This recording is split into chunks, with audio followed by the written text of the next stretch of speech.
Hey guys, welcome to the Learning to Lose podcast with Billy and Patrick. Billy's my dad's name. Wow. Hello, everybody. Okay, so a fist away. Hello, okay. everybody. Yeah, that's good. We have a very special guest tonight. Caleb's on it. He's good. He said he's good. Okay, Karlie. Howdy. Karlie. I mean, do you go? What's like your full name? You go by Karlie Montana. Oh, I guess right if we on. want like, is that a surname? Does that count for women? Is that I don't actually your real name? know. No, Oh, it's still cool. totally not. But you should go with it. I mean, I made it when I was like 18. So. But you're not gonna like change it. No, I can't now. Yeah. She's been around for like 15 years. Why Montana? Kind of stuck. I was watching Scarface. Oh, that's dope. Yeah, it was more of like an inside joke. We were drinking, watching Scarface, and talking about like if we were ever a stripper, what would our name be? And Karlie was like the blowjob queen in school, like the dome queen. I don't remember. Caleb, You didn't have those? Wickham Oh, and Caleb, I thought you Blowjob were talking. queen? I thought you were talking. headphones Dude, I wasn't doing any of that. Yeah. for that one. In I case was. Sam and I remember Cher- the first time I had sex, I was 16, so I was in high school. Yeah, that's Yeah. like 10th, 11th grade. Blew my mind. What? It did I not. had no blow my idea mind. how fucking crazy and amazing that would be. What? The Having first time you had sex when you've never had it. I had it with. It was not. She just bled everywhere. It was a bad look. Yeah, And I heard had to that. like clean it up, and it was just like. Wow. Well, my girl was a 'Cause it hoe, was- so I was. No, good. this was like. That's nice. That sounds like a good No, experience. I'm just kidding. Yeah, Yeah. right? She That's like had a good she had teacher. experience and I had none. That's great. Yeah. Yeah, that must have been really nice. Yours sounds like trauma. It was her first, I think it was both of our first time Ugh. on the floor of like it was a college dorm of one of her friends, this older guy that she had like a crush on. He was like way older. My but first attempt was horrible, but it's not because of her. It's because of where, why, and when. I was babysitting my little sister and invited a boy over. I just wanted to lose my virginity before I went to high school. That was your goal? Yeah, there was really no point to it. Didn't even like him. What, you didn't think Isn't he was that- hot?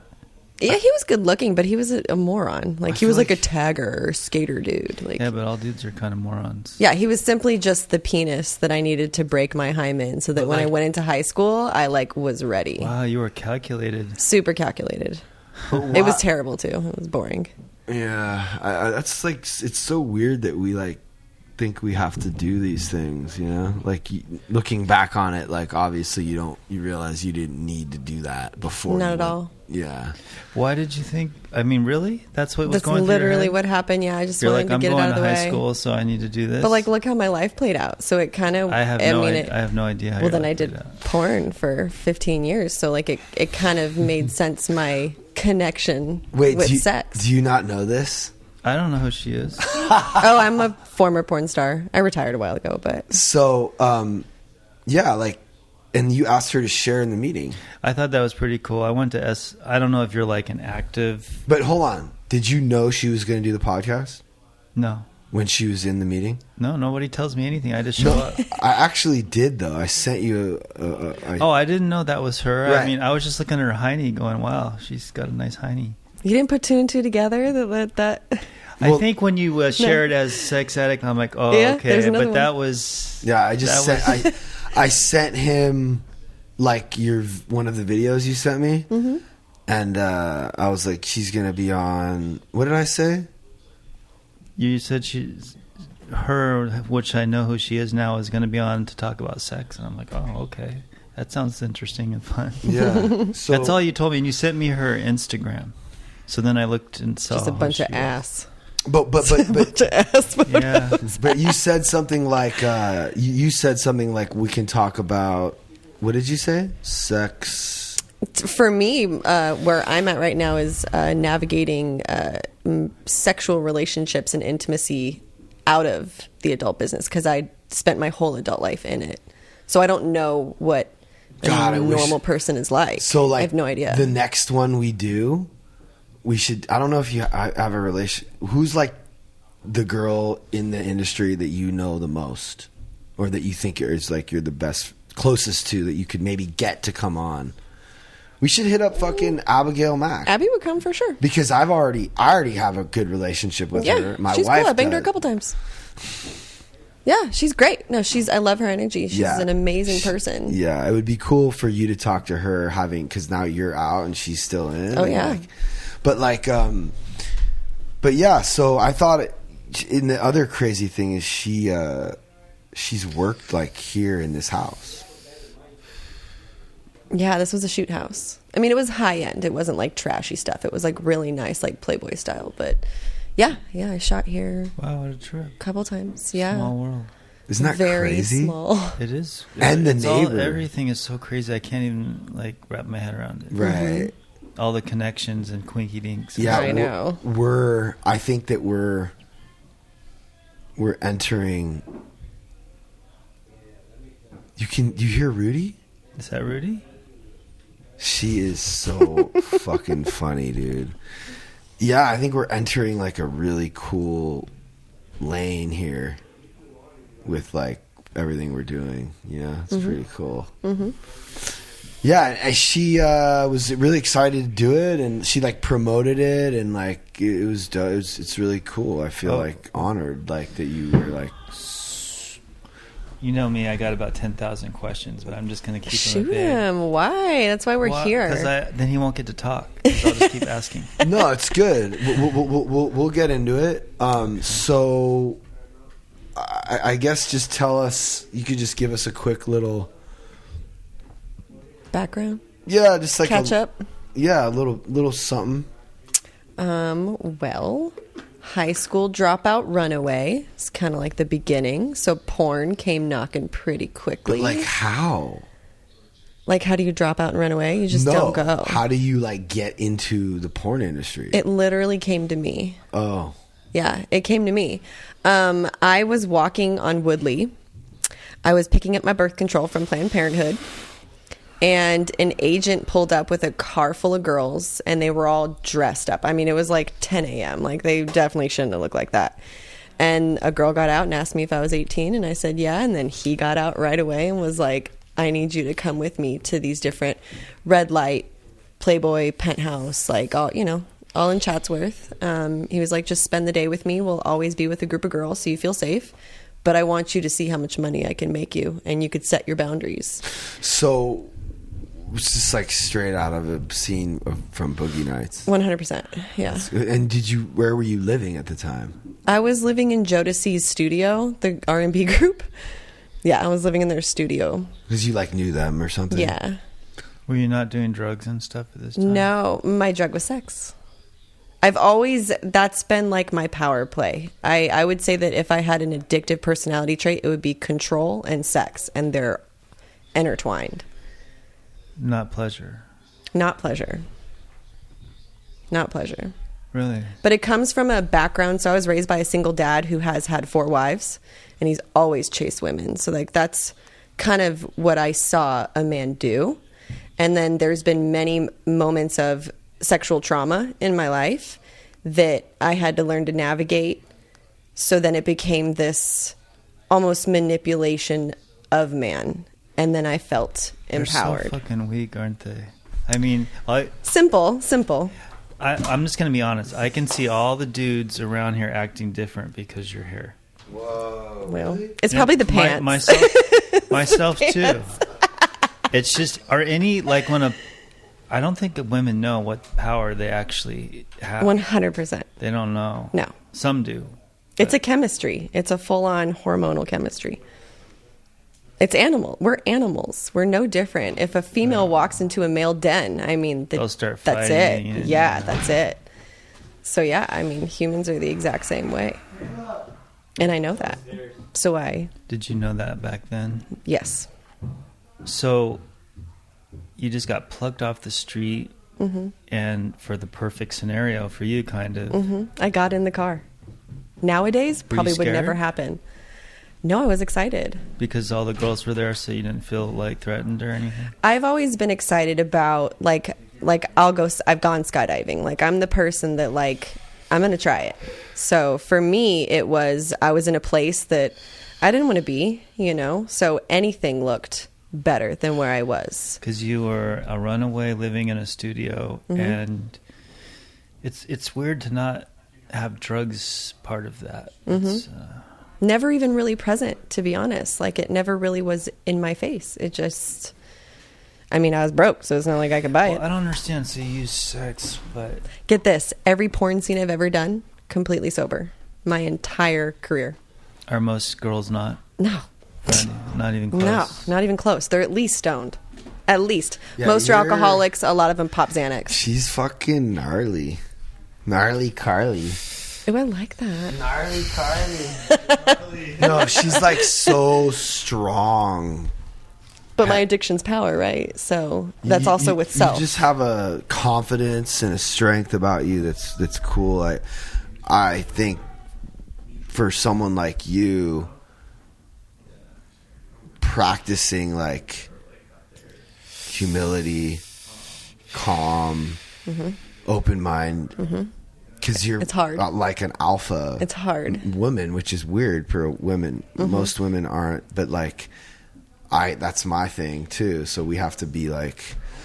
I'm just thinking, you know, I was just at the Evans house, and I was just telling him about my Hinge experiences, and I'm like, the first thing I found on Hinge was sex workers. Yeah. Like I thought, I've been in a long-term relationship. I've never been on a dating app. I don't know if I've actually even dated in my life. I go on Hinge, and the first thing I'm finding is sugar babies and sex workers. And I'm like, what is this? What is that? You know? And so I told them, but then I remember how much shit she gave us. Remember? Or whatever you want to call it. She was upset about.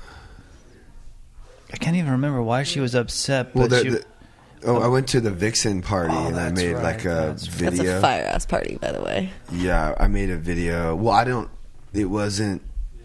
know if it was like the same party you're talking about. It was just like on Ventura Boulevard. I guess it was kind of cool. I mean, But like Vixen, the website. I mean, the girls are really Fire. hot. Yeah. You want to see wild stuff, that's the group. Really? Oh, yeah. So I just filmed some stuff, and you know, there was like tits and ass, and like, you know, just me kind of like looking around, and it was I think I talked to Abigail for a second, and she just flipped out. Abby did? No, our friend. Because she makes a connection between porn and sex trafficking and rape and things like this. Well, there is a connection to be made. Well, I'm not saying there isn't, but I'm just saying that's why she explained that's why she was upset. Yeah, but Abigail is like, you know, Definitely not it. Yeah. no, and she was my connection, and so it was just like a whole thing. Or why was she so? And then I we remember had it was her a on the big podcast deal. to talk about it, and then your girl, his baby's mom, came on the podcast, and they were talking about it being evil, and she's a very devout Christian, and it went that particular podcast went down that rabbit hole. It got you tripping and questioning yourself and stuff too. No, I was just trying to keep an open mind, you know? Yeah. I've since that podcast started to actually make money doing that kind of stuff with my wife on OnlyFans. So I don't have a problem with it at all. Wow. And then I mean, there's good and bad to everything. Every job aspect. I don't care if it's the post office. Like, there's good and bad to everything. I feel like the people that are usually most reactive to porn are people that have trauma connected to sex in some way. Right. Either they were assaulted or they were meant to feel ashamed. Probably don't even know their own bodies, let alone how to navigate somebody else's, and probably have issues with intimacy as a whole. So this will be like... Well, that's me. This will... Sure. Yeah, so this can be like a podcast about the good side of it, or not just the good side of it, but like just the real side of it from someone who's was in it, who's seen it. I've had my trauma in porn as well. Yeah, it wasn't all sunshine and rainbows. You know, you're paid to have sex with a person half the time you don't even really know, let alone have a real connection with. I mean, most of the girls I was put with don't even like girls, so rapey vibe is very in there. They're definitely doing it for a check. The girls don't like girls? No, but it's easier than taking dick. I mean, it's easier to do a scene with me than it is with you mean like they're not attracted to women? No, not at all. They usually do. They do a lot of those scenes. Yeah. Like I would kiss a girl and have her pull away, and I would have to, and the director would look at me and be like, yo, make this work. You need to sell this shit. You're the fucking pro. And I'm like, all right, bro. Like, and then like you got paid more than that person, or? Oh yeah. Right. Yeah. I mean, I was the scene. Huh. Yeah. Okay, I'm going to ask some questions. So the thing that really stuck in my mind is you said there's no pleasure involved. So are you saying that you didn't enjoy any of, you don't like enjoy sex? Is that what you're saying? I do, but it is hard for me not to go into a character. It's a little bit easier now that I've been away from it, but in the moment, the persona that you create when the camera is on is very important to keep you booked. So pleasure is really not what porn is about. Porn is a show. No. But outside of off camera? Yeah, I do. Okay.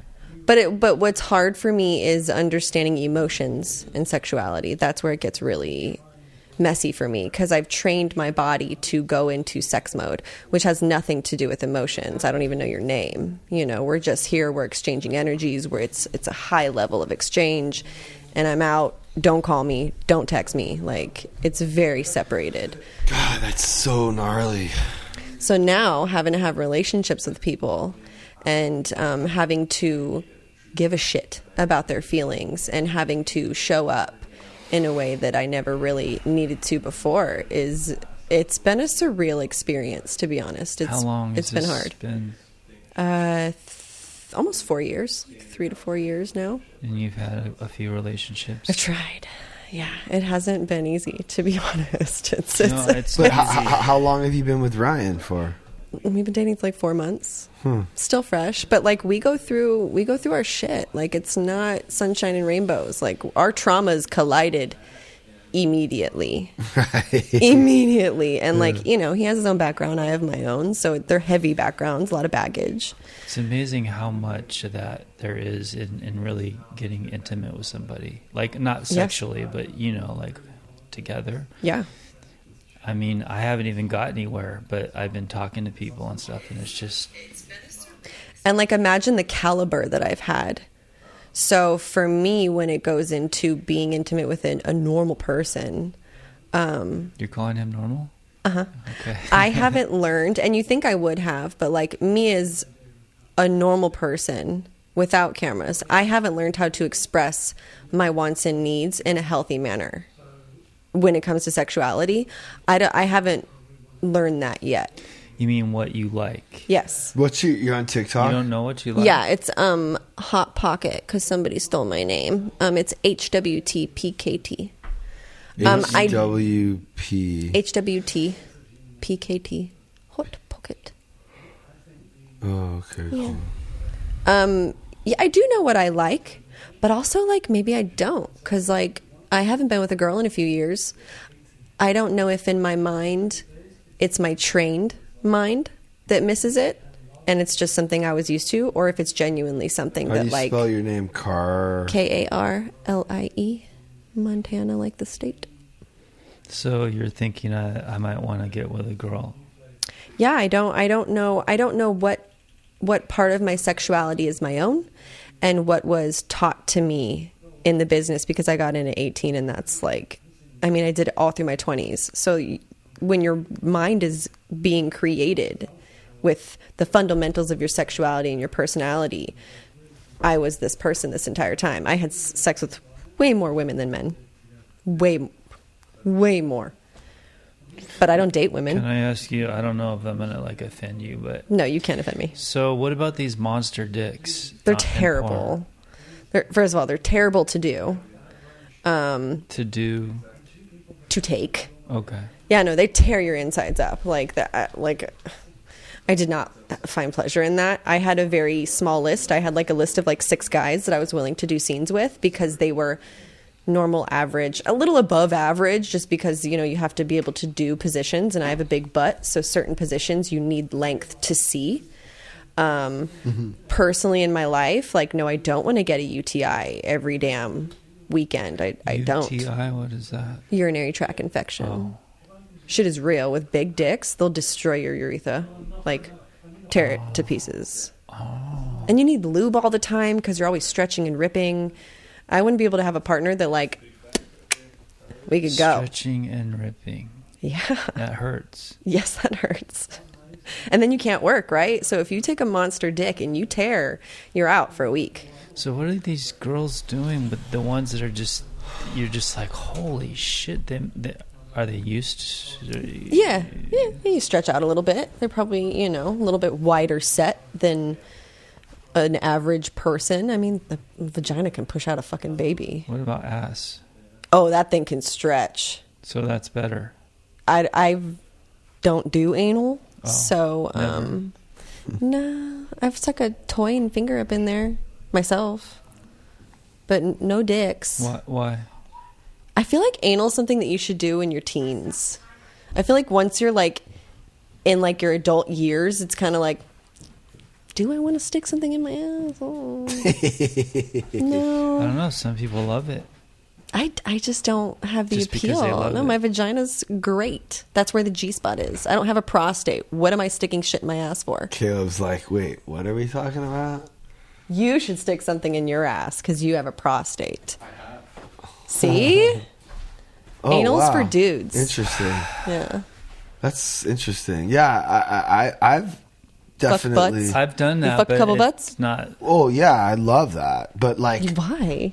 I just like it's like my favorite. Why? Because it's naughty? Yeah, but also because it's like feels good. It's like tighter and it like Tighter. yeah. I think I like it because it's naughty. Yeah, I think it's I don't because it's think it naughty. I don't think feels it's that much better. tighter. That too. Because once it stretches, it stretches. It's not like there's like a Kegel. No, it's definitely like more like it like It's different. it surrounds the whole. Oh, okay, as and like a it's tunnel, like a full solid tunnel. Yeah, rather Okay, I can than see like that. this. Right. It's like this, and you like feel it, and then when you look And you down, can there's clench it, no. but I guess you could do that. Right. I don't know. It's like you're Butt just cheeks, right yeah. in there, And you could then- dump in it too. Yeah. and, See, that's like and- peak factor. but also if you go really really slow and you like give Stimulator, yeah. attention to like the vagina, Yeah. she will. I think she can really really enjoy it. Yeah, Like, no, a I had lot. a girl Like- who would come. I wouldn't even touch her pussy sometimes. What? Yeah. Yeah, I'm not that person. So I'm having a very hard time imagining us not getting into a lot of trouble This we can't even post this one. doing this podcast. No, like But Loveline did this. Remember These- Loveline yeah, back but in the like- day? They did this shit on have me K-Rock. afraid because of my daughter. It's like they're gonna bring my daughter into shit now. It's but like fucked we're up. just talking to someone who worked in an industry and we're just curious about something yeah, that's and who's not fucking or wanting to? right. It's not illegal, and I just think that the truth is like, why are we demonizing this thing that we need to do to have children, to reproduce, it's an urge that all human. It's literally the main driving. Dude, I haven't had sex in like almost 3 years. Really? Wow. No. Yeah. No. It's been a long You're like a monk. No. I don't think it's been that long. It has. Because I've were been counting. Okay, when did you live at my house? I believe him. But when did you live at my house? Like 6 months ago. Okay, well, I remember talking to you before you moved into my house about like, it I was, hadn't had sex with Angela for over a year when I moved into your house. yeah, like it was about a year. Even a A year. year, A and year's a then long it's- time. No, it's been more than 2 years. You can ask Angela, and I haven't had sex with anyone else. It's been about 2 years probably. Whatever, it's a long time. Whatever, wow. It's a very long time. Especially when you're getting older. Yeah. Yeah, but there's always like masturbation. Well, yeah, I mean, that's cool. Yeah.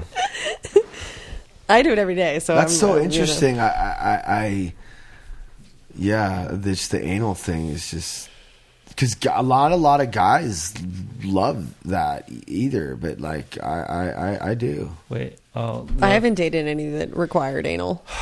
It's not I don't know that It's it's not a a requirement, but requirement. after a certain amount of time, it's like, let's just try something new, and it's just great. I don't know why the naughtiness part of it just gets me. I just like being naughty. A lot of it's psychological for sure. Yeah. Because Yeah. it's nasty.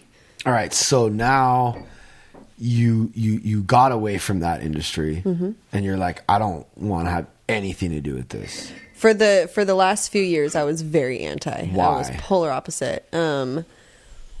I think for me, it was like I had to go cold turkey. It wasn't something that I could like slightly dabble with. It was either like I'm all in and I'm making the money and I'm shooting, or I'm out and I need to figure out another way to make money. Right. Or else I would have never gotten out. I So would've stayed. just everybody Wow. in the room, be aware of the table. Looks good.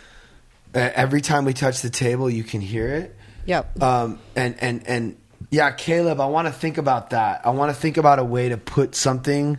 Like isolation pads? Like a mat. Yeah. Yeah. What? It's like what you use in... He just said it's like- isolation pads. This kid knows about everything. Yes. You put them under... Yeah. Okay. Just we should, if we can figure out a way to get it so that it's Gotcha. I've been looking into like trying to have better sound, and we have a pretty good sound here, and I think this is our 100th episode Damn. with Really? Karlie. That's dope. Yeah, and we have like 50,000 downloads. Do you have like a large following and such from your past? I guess. Yeah. I mean, what's large? Yeah, He told me I do. I was like, oh, okay. No, she's got a couple 100,000. What is your TikTok at? Like just I think it's only like 180 right now. 180,000? Mm-hmm. She's so funny, dude. Because that's not high, man. So it's all the other porn accounts though have like 2.5 million, but like these girls do live streaming on like platforms and do like live sex chats and stuff. So you gain a following so for fast. sure, yeah. So when I was doing that, I was at like 500,000. Oh wait.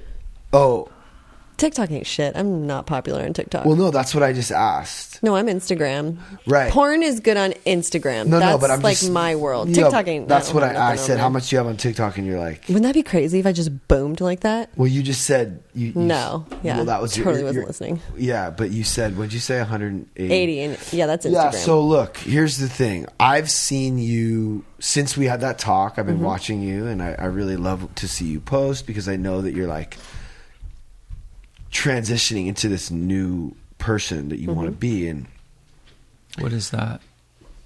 herself. Yeah, Okay, but like you're not talking enough no, I'm not. because you're afraid. Yeah, But I don't think you need to be because you have like such a strong personality. Yeah, Why you know what I already- think I it can already is. How can we help you? I think because I don't know what direction I'm navigating It because doesn't I'm matter. still very It doesn't matter. in between. Figure it out with your followers. Right. Just be like, I don't know what I'm doing. Yeah. Post. Next day. Okay, I still don't know what I'm doing, but I'm thinking about, I want to talk about why I left the porn industry. Yeah. A minute on that. Next day. Another. And like, honestly, the shorter the videos are, the better they're going to do. Yeah. So maybe it's like, today I'm going to take, dude, I would love to see you taking the photo. 10 seconds. Like film, like, you know, like, look, I'm taking a photo of my butt again on the beach. Done. Post. I just think like, yeah, we need to stop overthinking it. So- Everyone wants to overthink Wait till you see it. the arguments that like if Ryan and I go shoot. Oh, my God. god. Yeah, I could Why be wouldn't such a you fucking post- bitch. I but could why- be such a cunt. Why don't you post that?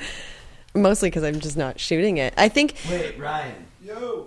Ryan, That next would be time, fun. It's fun to see next what's going time- on behind next the scenes. time- it's not fantasy like that. Next time you guys are doing a photo shoot, just for me. No, it's fun to see the Oh, arguments man, and the drama. I know. I know what would work for Of course her, you for do. people in general. I mean, I've helped so many people around me like build their thing up. Direction's my issue. Yeah. But it's a lot of the people around me that I'm helping are a part of like my thing, which I do feel like you and Ryan are a part of it too. And I'd love to have you guys be more a part of it, you know, cause I don't know. it's cool to see you posting because she does have a lot of followers and like she gets like 1,000 likes easy. That's like a big fucking deal, you know? And but transitioning from porn to what? So I do have an OnlyFans right now. yeah. So I am slightly, and that's only because like Pat kind of lit a fire up under my ass because, you know, I can still. Have you been doing anything with Ryan on there? He has been in, his hands have been in one. I mean, Ryan, how much fun is that? It's pretty fun, but I get fucking nervous, dude. Oh, because I wouldn't let him talk. So the first one that we've done together, I wanted it to be very POV so that the customer can be the person, you know. So he had to be very quiet, but like let me use his hands so that it was like you're the person that's doing it. So for him, that's not normal. You know what I mean? Like he wants to be the little pervert that he is. So it was this weird little space. Oh, of, so you were telling him what and how and when Yeah. and all that. Okay. and that's he's used to being organic, you know. So Clean it off, right? yeah, but it was fun. I had a good time. I think that actually just got posted. By the way, I think it went live last week. So you're transitioning, but it's still sex model, whatever. Yeah, it's still sex based. So I started in February is when I turned my OnlyFans back on. And it was a struggle. It's still currently a struggle because I have a totally normal job. Like I have a normal 9-to-5 corporate keyboard crunching, boring ass job that sucks the life out of me Monday through Friday. So to log off and then be this personality that is happy and sexual and like it feels bipolar almost. Like it feels like I'm living a double life and it's exhausting to me. So it's kind of draining my creative process. When I was just Karlie, flooded with creativity. I was directing, writing, shooting. I was just heavy in it. So now I'm trying to figure out like how much energy do I have and where should I put it? Because honestly, like, no, I'm not a corporate keyboard crunching person. That's like not who I am. So you want to get your OnlyFans where it's supporting you and you can quit your job. Yeah. I want to be a creator again. In whatever direction I feel like going, I don't even care. It doesn't, you know. Are you on Yeah, Patreon well- too? Or No, Patreon does not like porn stars. You have to be very careful with what you promote. So What's hard. nice about OnlyFans though is you can do that. You can do anything you want. Yeah, and you're your own boss. Mm-hmm. It's been the best thing I've ever done. It's a whole second income for me right now, for sure. How long have you been doing it? What was it, like 3 months? Oh. Yeah, it's been like 3 And months. so of you're it. doing okay already? Yeah. Yeah. Oh, the following's there. For sure the following's there. It's just the energy to live 2 lives is a Right. lot. It's a lot. Gonna be a grind. It's a lot, yeah. But, you know, I'm blessed to be able to even still have it around. I mean, usually when you leave for 4 years, people kind of fall off the wayside, you know. So, but they were How excited to old see are me you? back. I'm be 35 in like a month. I gave my life to porn. It's literally I gave. Yeah. Did you make good money? Yeah. I mean, I didn't like buy a house, but I was also blowing my money because I was in my 20s and didn't really have an upbringing of proper money. I learned that later on too. Yeah, I learned that now. But I made very good money and I traveled the world and I loved the lifestyle that I had. It was very unique. So what does it feel like to have, how am I going to say this? A bunch of drooling, horny men following you and many idolizing you. And Asking me to marry them every damn day. is it really? Every post, yeah. Please marry me, marry me. A lot of foreign people? Yeah, India loves me. UK and India is like most of my following is dudes from the UK and India. I wonder why that is. I don't know. Pale skin, blue eyes. I don't know. Butts. I don't know. Redhead. I don't fucking know. So yeah, like people would do anything to have like what you have, you know. So yeah, I would just keep encouraging you to just talk and just. Has this made you think men are like just fucking idiotic drooling people, or do you think they're worthy humans? I mean, because, you know, I come off very emasculating many times. Often. And not even intentionally. Maybe in your personal life. Yeah. Yeah. Especially in porn, you become this alpha female. You have to. You're colliding with another person in sex, and like you're not going to be torn down. You have to have this very strong will about you to sell your body for money. So now to be in relationships, I can be very alpha, aggressive, disrespectful, very like check you and put you in your place. Like mean? Sometimes, yeah. If the wrong button's pushed, yeah, no, I could be very cutthroat with like where you don't meet. You know, I can see it right now. I'm afraid. And it's not like I'm trying to be mean. It's just this is the armor, I guess, that you kind of build in sex work. You have to be that way. Because I mean, there was a point, like I did full on escorting. Like I went full throttle, which bitches are going to hate me for this shit because all y'all motherfuckers do it. But I did sitting in a hotel room. I had an agency, credit card verifying men, the owners of Sony, Disney. I mean, huge CEOs would show up, put money on the nightstand, give me an hour, they're out. To do something like that, you have to be this presence of try me and I'll kill you. Like you have to have that energy. You also had a to stay bodyguard sane. close by, right? Yeah, no. No? No. I mean, I was in a hotel. It's a fancy one. There's like guards in it, I guess, but no, not at all. You didn't run into problems? I had a guy slip a condom off. Yeah. Well, that's not the kind of problem I was thinking. Oh, that's a fucking problem for me. What'd you do? I wanted to kill him, to be honest. Like right away, I called the guy that booked it and with the dude in the room, and I was like, I'm gonna fucking kill him because it was fully intentional. I mean, he intentionally did it and came inside me. Luckily I was on birth control, but like AIDS, I don't know, like all the other things. Yeah, it was really fucked up, and I canceled the rest of my trip. I'm sure I lost out on like 30 grand easy. It was bad. 30 grand in how amount of time? A week. So low, dude. A week?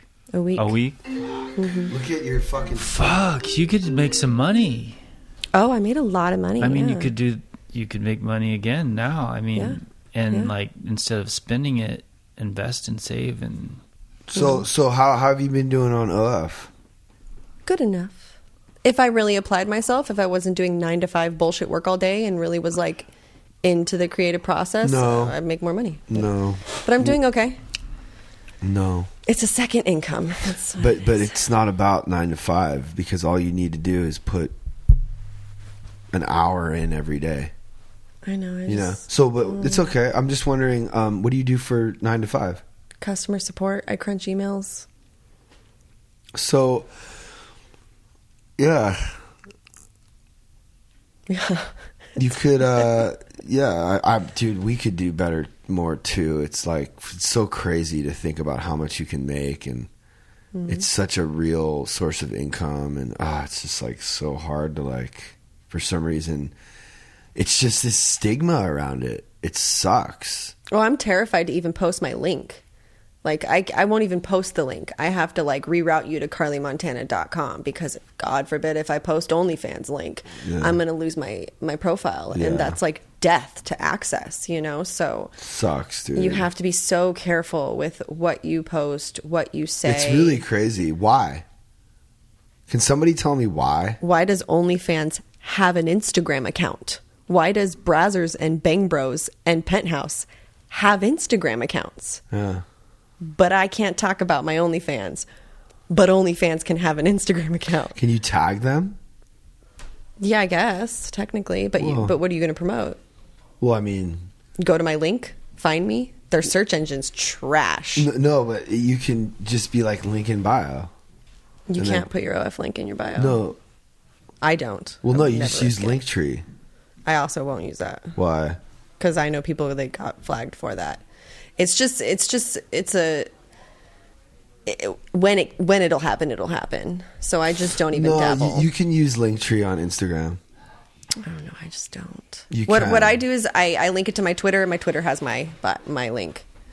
That way I'm kind of rerouting people on Twitter too, because Twitter is like a huge platform for porn. Yeah. because they're hardcore fully. They don't have any. You can see anything on Twitter. So that's like my little roundabout. Yeah, I got I had to remove everything from TikTok because they're nar. Mm-hmm. And then I just say links in my link tree on Instagram. I write Karlie Montana space DOT space COM, like in words, Right. just so that like you get it. But I wonder if we're gonna be moving closer to the direction of like, okay, this is becoming normal for a lot of people, I hope so. Thank you. and I wonder if we're gonna be like not demonizing it. do It's you definitely gotten. It's definitely gotten like not just. Hold on. Okay. It's definitely gotten like better, right? It's gotten more normal. But when you have that heavy Christian push and sex trafficking and Me Too and all of these movements are really, really heavy, it's going to block you every time. It's like, I mean, even just your friend's experience. Like, there's no such thing as a woman being sexually free and confident about it without it being like, oh no, somebody's pimping you out. You're on crack. You're a hoe and you're on this, your boyfriend's pimping. Like, there's always something attached to it, and there's always somebody offended by sexual freedom. Always. Yeah, but there's more people doing it, and it's not as demonized as it was. You have people like Bella Danger, who's like as popular, if not more popular, than like most actresses and regular people. But I would love to see her try and go another route and see it be successful. Because you still get very pigeonholed. Like, you could be for huge, sure. but like you're huge because your asshole's huge. Like, Do you say that out of like sarcasm, or do you? no, I would love to see that would. happen. It's the only person I ever saw do that was Sasha Grey. She is such a specific person. Sasha Grey did the most hardcore. I mean, like gauntlets and gangbangs and just the craziest stuff. And then just went mainstream and wrote a book. And now she's in plays on Broadway in New York. And it's like, Bella's right there. She was the Kim Kardashian model for the whole Kanye thing. That's huge. And she's in like music videos, and like she's linking with. We shot like OF promo for Bella Thorne with Abella. Yeah, with Abella and Big. It's happening right. Hold on. So just so you breathing. know, no, I know, I'm but breathing, man. I know, but I can hear you breathing loud in the mic, and you'll go like this, Yes, I do. and it'll be like a really long exhale, and I'll hear the whole thing. So just be conscious of it. It's all good. I love you, but so it's happening right now in real time before our eyes, and these social media platforms are trying. But it's so overwhelming, and people are getting upset, and they're like, dude, what the fuck? This is all totally legal. So I don't know. I hope it's all becoming more normal. I think this has all been like one big melting pot. The internet and just everything. But I don't know. It's I would hard just to like say. equality and expression for me. I don't like that. Who's that bald chick that was Wiz Khalifa's baby mama? Amber Rose. This lady can post Coco. All these like women can post their OnlyFans links. Hard post, swipe up OnlyFans. No problem. Hard post, swipe up. Yeah, we do that. I've done that. Yeah, I mean, I think that's why I keep saying like I think you need to like be yourself. Like if it's all your promote, like see that's I think the reason it works is because these are people that are doing other things. Yeah, that's true. Like I'm primarily learning to lose, recovery, me and my wife, marriage, and then like we also have this other thing we do on the side, and it's crazy because like we have like our following on OF is like comparable to like Abby's. I think the appeal too is that you're not all out there. It's more appealing to be a fan of somebody for who they are, and then know that there's like this secret spicy side, as opposed to like, yo, here's my ass on Instagram, and that's like all it is. And that's all it is. But I agree, Because there's a whole there's a whole Like a build-up. Yeah. And like they're real people, and you feel like you know them. It's so. And it's I like mean, you're almost getting in the bedroom. It's like kind of. It's so incredible. Yeah. And I feel so lucky that like we were able to just have that extra little income. It's insane, dude. And when It's you a beautiful first did thing. it, what did you think? You know, I'm just going to try this. What made you start? Well, we thought, man, how crazy would that be if we got like 1,000 subs? So you were I thinking mean, that's an money? amazing thing as a whole. At $10 a person, we're like, I always was like, wow, that would be like so insane. And then like it happened. And then there was a time when we had 3,500. Wow. Because I just was just posting I woke up one morning and I did a post. I'm like, dude, we just got 600 overnight. Do you know how much money that is? I just posted that.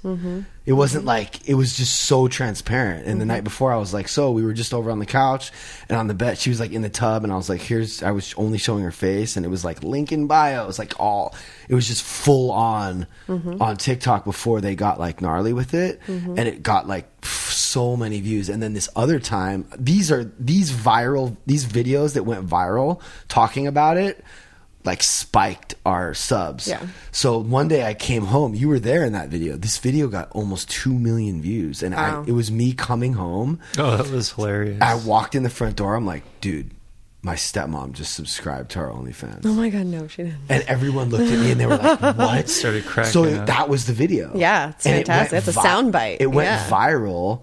I mean, it got a lot of views, and it just made it. The subscribers went through the roof, and then like, I mean, not through the roof, It's but also like, a niche. what?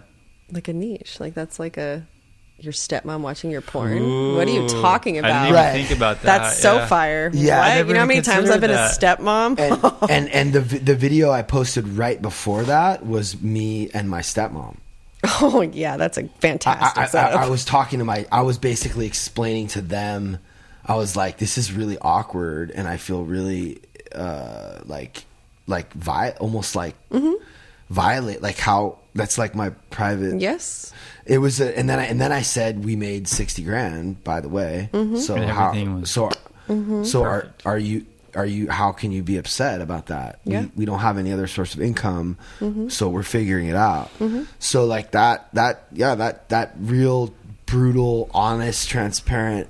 And then there's another post of me and Veronica fighting about the money that we made on OnlyFans. Like, could you imagine? Yeah. Like, no, I'm saying like you would never post that. No. It's so gnarly to Yeah. post that, knowing people are gonna judge you. Yes. And I'm like, I'm talking to her about like, yo, like you spend the money too, and she's like, but I forget what it was. But that's such intimate moments. Sexuality, family, and money are like the most touchy. And she was talking about it's harder for me.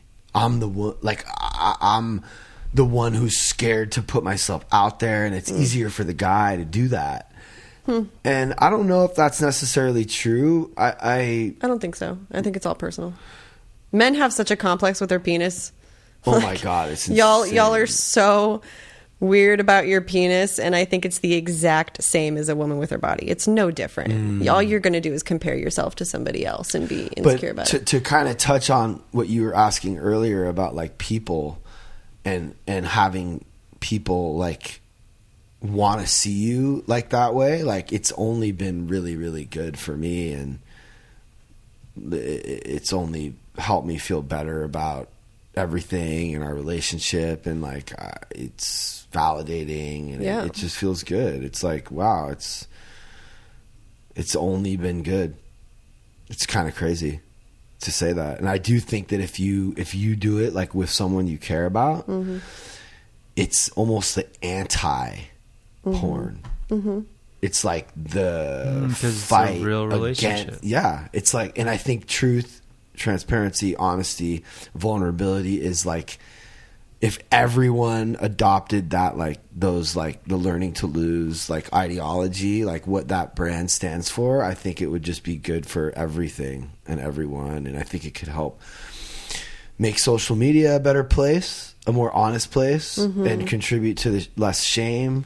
Right. You know, because the shame is really mainly because we're comparing ourselves to someone else's fake perfect version of that. Well, if like you think prior to Corona times, when this is when OnlyFans boomed, because I had OnlyFans like 5 years ago, like it was not what it was now.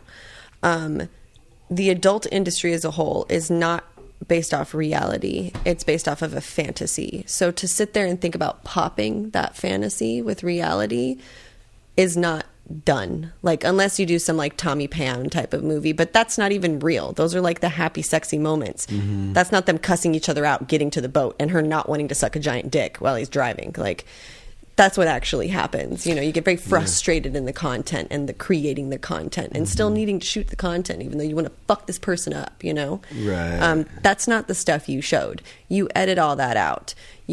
So now to do something like that is unique in itself, and OnlyFans like, is the only way.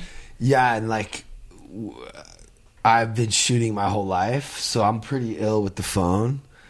And yeah, you're gonna whip it out. It's just me and her, so like it's like we're getting good angles and it's fun, and like I feel like sometimes I wish there was someone else that could help me film, but it's really, we haven't really found anyone that we're comfortable with like that. Oh yeah, it changes everything. Yeah, so it's been like really fucking cool. But people like the more raw, natural, amateur style stuff. Right. When you get into heavy in production, if I'm looking at porn, I'll type in amateur because it's too much production and it doesn't feel real. Yeah, 100%. I go for close-ups. Close-ups are my So I can't even go on the page without like being like aroused and wanting to like do it again with her.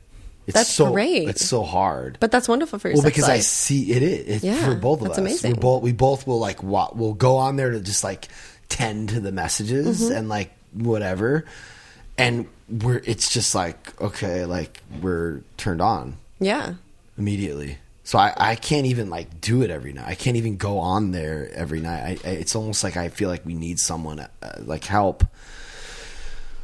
But yeah, it's really a lot. It can be really exhausting, and I feel like there does need to be like a balance, and we have to navigate through all this stuff with like honesty and like communication, and you don't want to sell your sexuality, because it could become like that, to where like you want to record everything, and then you detach from the intimacy with your partner, 100%. and it's really hard to come back from that. Once you sell that, it's really hard to reconnect with your spouse like that. So you definitely want to keep them separate. Because I dated a porn star when I decided, so I did Girl only for 9 years. The first 9 years, I only did chicks.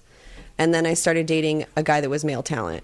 So I started doing scenes with him. And then it kind of snowballs into, well, you do other people, so I'm going to do these couple other people. And then it became an open relationship. And then it just kind of became this thing. And then we had a website, so every time we were going to have sex, we want to record it, because like it's content, this is good content. And then we book vacations, we want to shoot the sex. And so there was never just like me and my partner just want to have good sex. It was work. yeah, that's Or even just go on a vacation and just have a vacation. No, that was not an option. You don't know. That's like prime footage. If we're going to go on a hike, I need to suck your dick on a hike, and we need to record it, because like we're in paradise, and you want to see me in the wild sucking some dick. But then for me, I was like, God, this is fucking. Can I just suck a dick because I want to? Can I just, and that should dissolve real quick. Huh? Do you actually want to anymore, or has it just become like? Yeah, no, sucking a dick's great. Yeah, that in the beginning, that was a problem for us, because I was always wanting to like film stuff, and she was like got like really a little bit resentful, so I had to fall way back, and then she kind of found her groove with it, and now it's like pretty good, and we both like the money, so it's like, oh, we're going. And when we went on this trip to Costa Rica, it was like great. It paid for itself, That's great. Yeah, it was cool, but it's fun too, and but like you're right. It's a balance. You have to find a balance for sure. Yeah, you're right. Yeah, but it hasn't even been a year yet. Yeah. Of us doing this, so we're still figuring it out, and like. Can you believe how much you've done in a year? This place, that it's insane. OnlyFans. We started the meeting on your patio, and now it's become just everything. Yeah. I mean, yeah, it's all pretty much. I think it's all growing, like it's all working. COVID definitely is a blessing in so many ways, right? Yeah. I know. I agree. If you can, yeah, it's like you make lemonade or whatever out of lemons. Like, oh shit! When it first happened, it was like, oh my god, dude, what are we gonna do? My whole we would every day. It was like work with like a bunch of employees, and then it was like nothing. I was sitting at my house, like, wait, what am I supposed to do? So I just started filming Veronica. But TikTok's a trip. I haven't figured. I mean, I've learned. Wickham kind of told me that like you have to be heavy posting to like get that following. You have to do at least like 3 or 4 a day. And I'm sitting here like 3 or 4 a fucking day. You know, you kidding? You know it'd be hot. Well, never mind. You guys know all that shit. I mean, you just have to get into the habit of just grabbing your phone.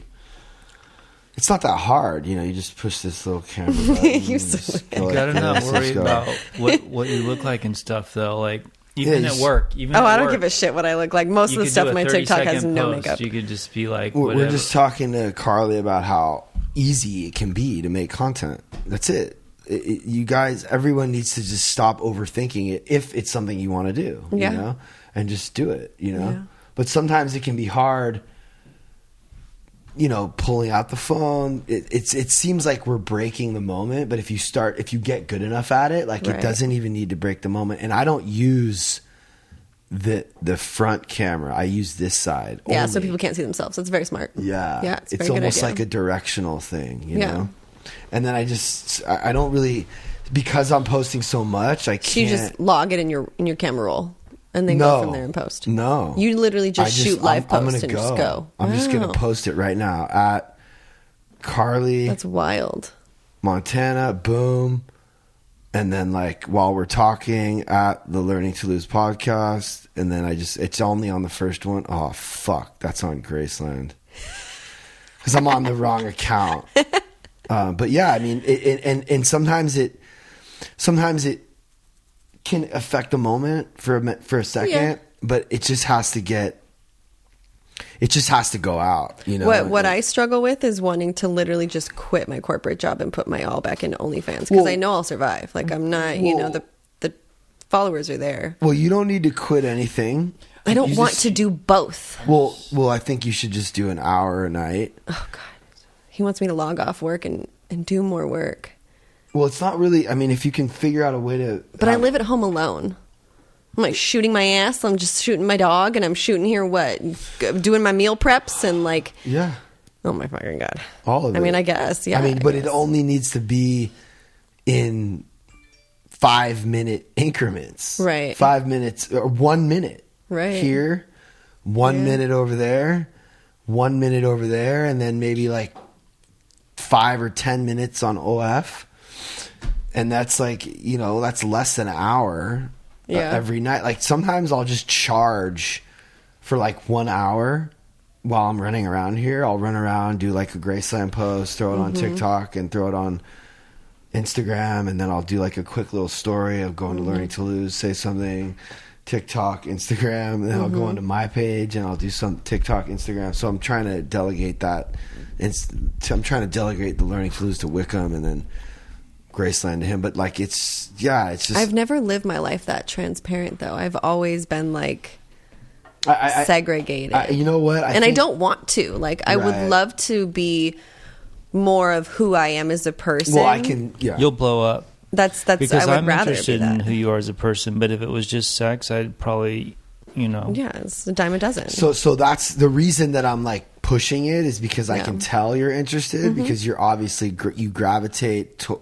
I asked you to be here. Yeah. Yeah, it's like dope. I want to. And when we're together, you like. Yeah, I can just tell. And when people, I can tell when people like Ryan really is into it too. He values it. I love. Oh, he loves production and all. I love when creating. people value their following and they value other people that can help them build their following because it's something I've always wanted. And now that I have it, even just a little bit of it, it's making all my dreams come true. And like there's this thing about like 1,000 fans.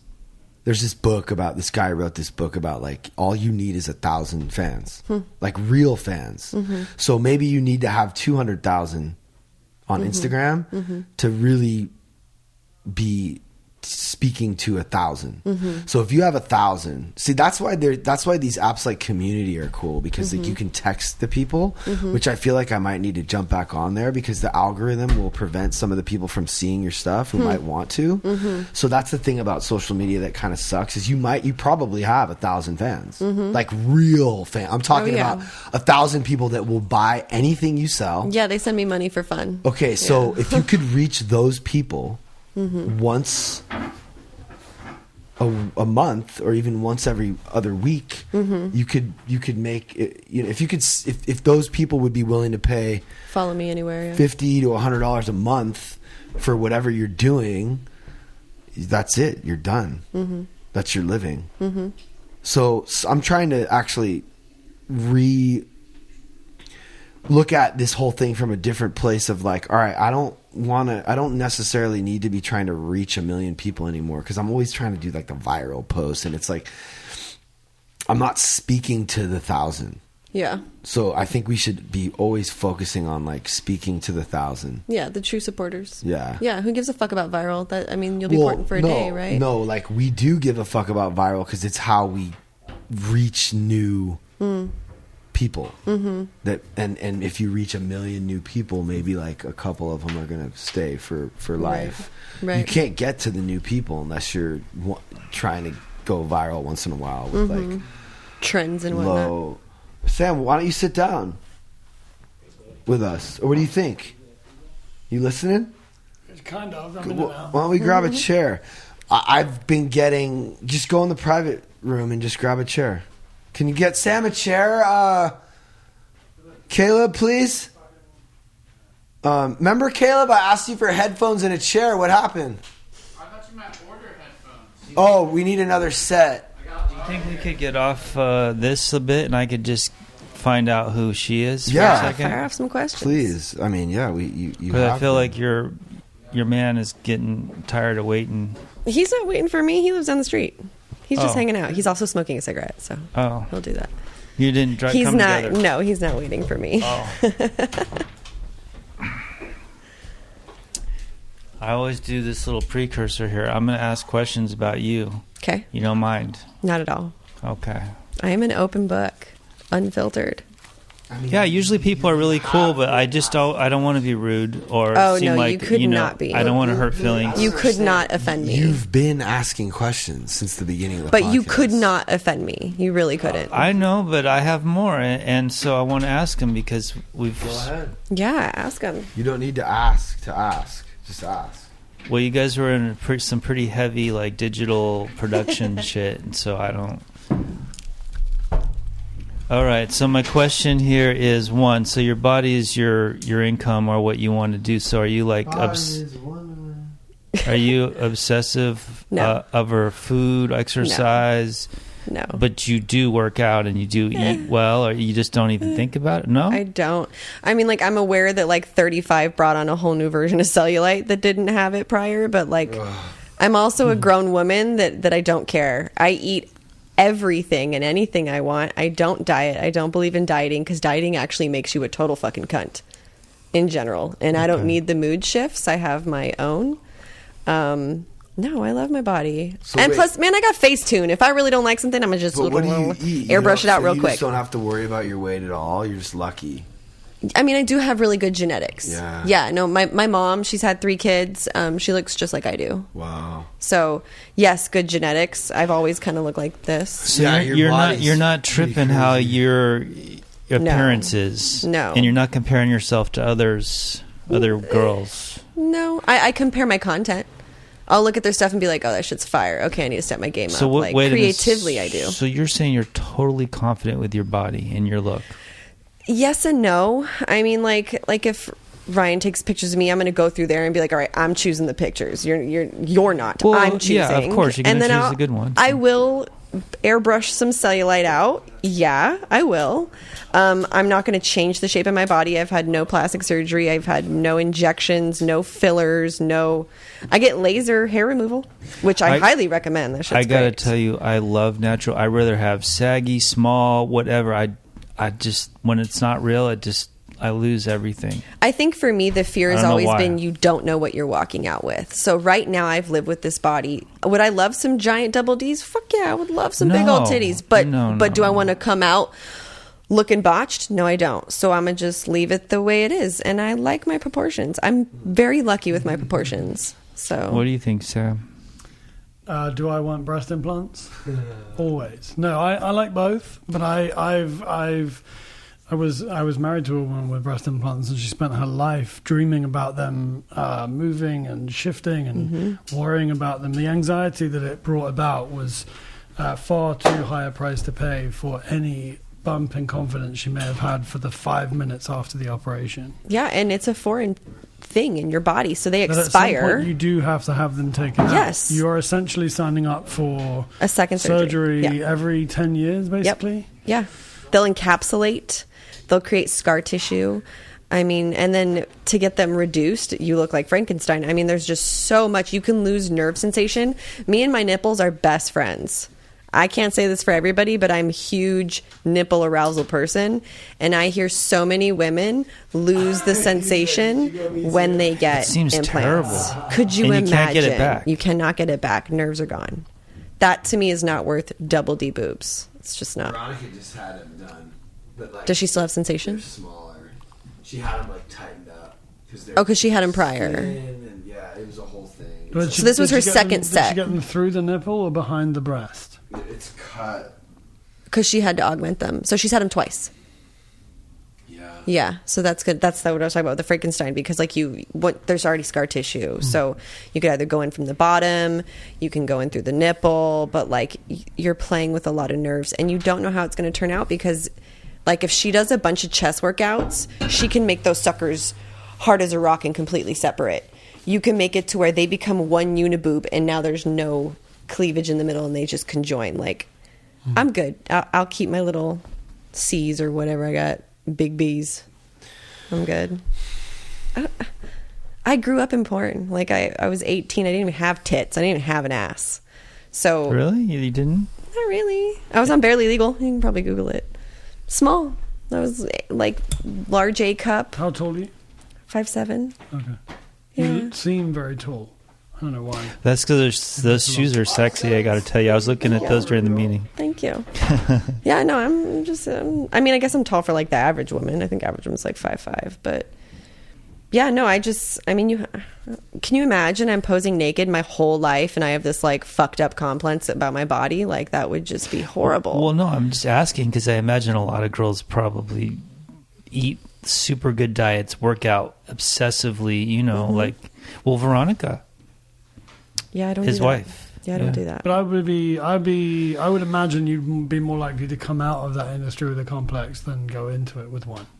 I'm so confident. I'll flash all Right. y'all. I'm full exhibitionist, Don't full do love that. your you might body. give somebody a heart attack. I'm Sure very you're for that. confident in my skin. I'm not, yeah. That's great. Yeah, I'm happy about It's it. good to hear. No, I a lot of my friends have cut their face up and calorie count, and they're unhappy all the time. Yeah. If I want to go through McDonald's drive-thru at midnight, I'm fucking doing it. And if I want to eat a McFlurry, I'm fucking doing it. Yeah, I think all that stuff is a bit of a kind of like it's an unending prophecy, because once you start, and it's like, any of that kind of stuff is allying to this idea of like, then I'll be enough. And Yes. if you don't think you're enough without it, then when you get it, it's like, well, that wasn't it, so it must be more surgery.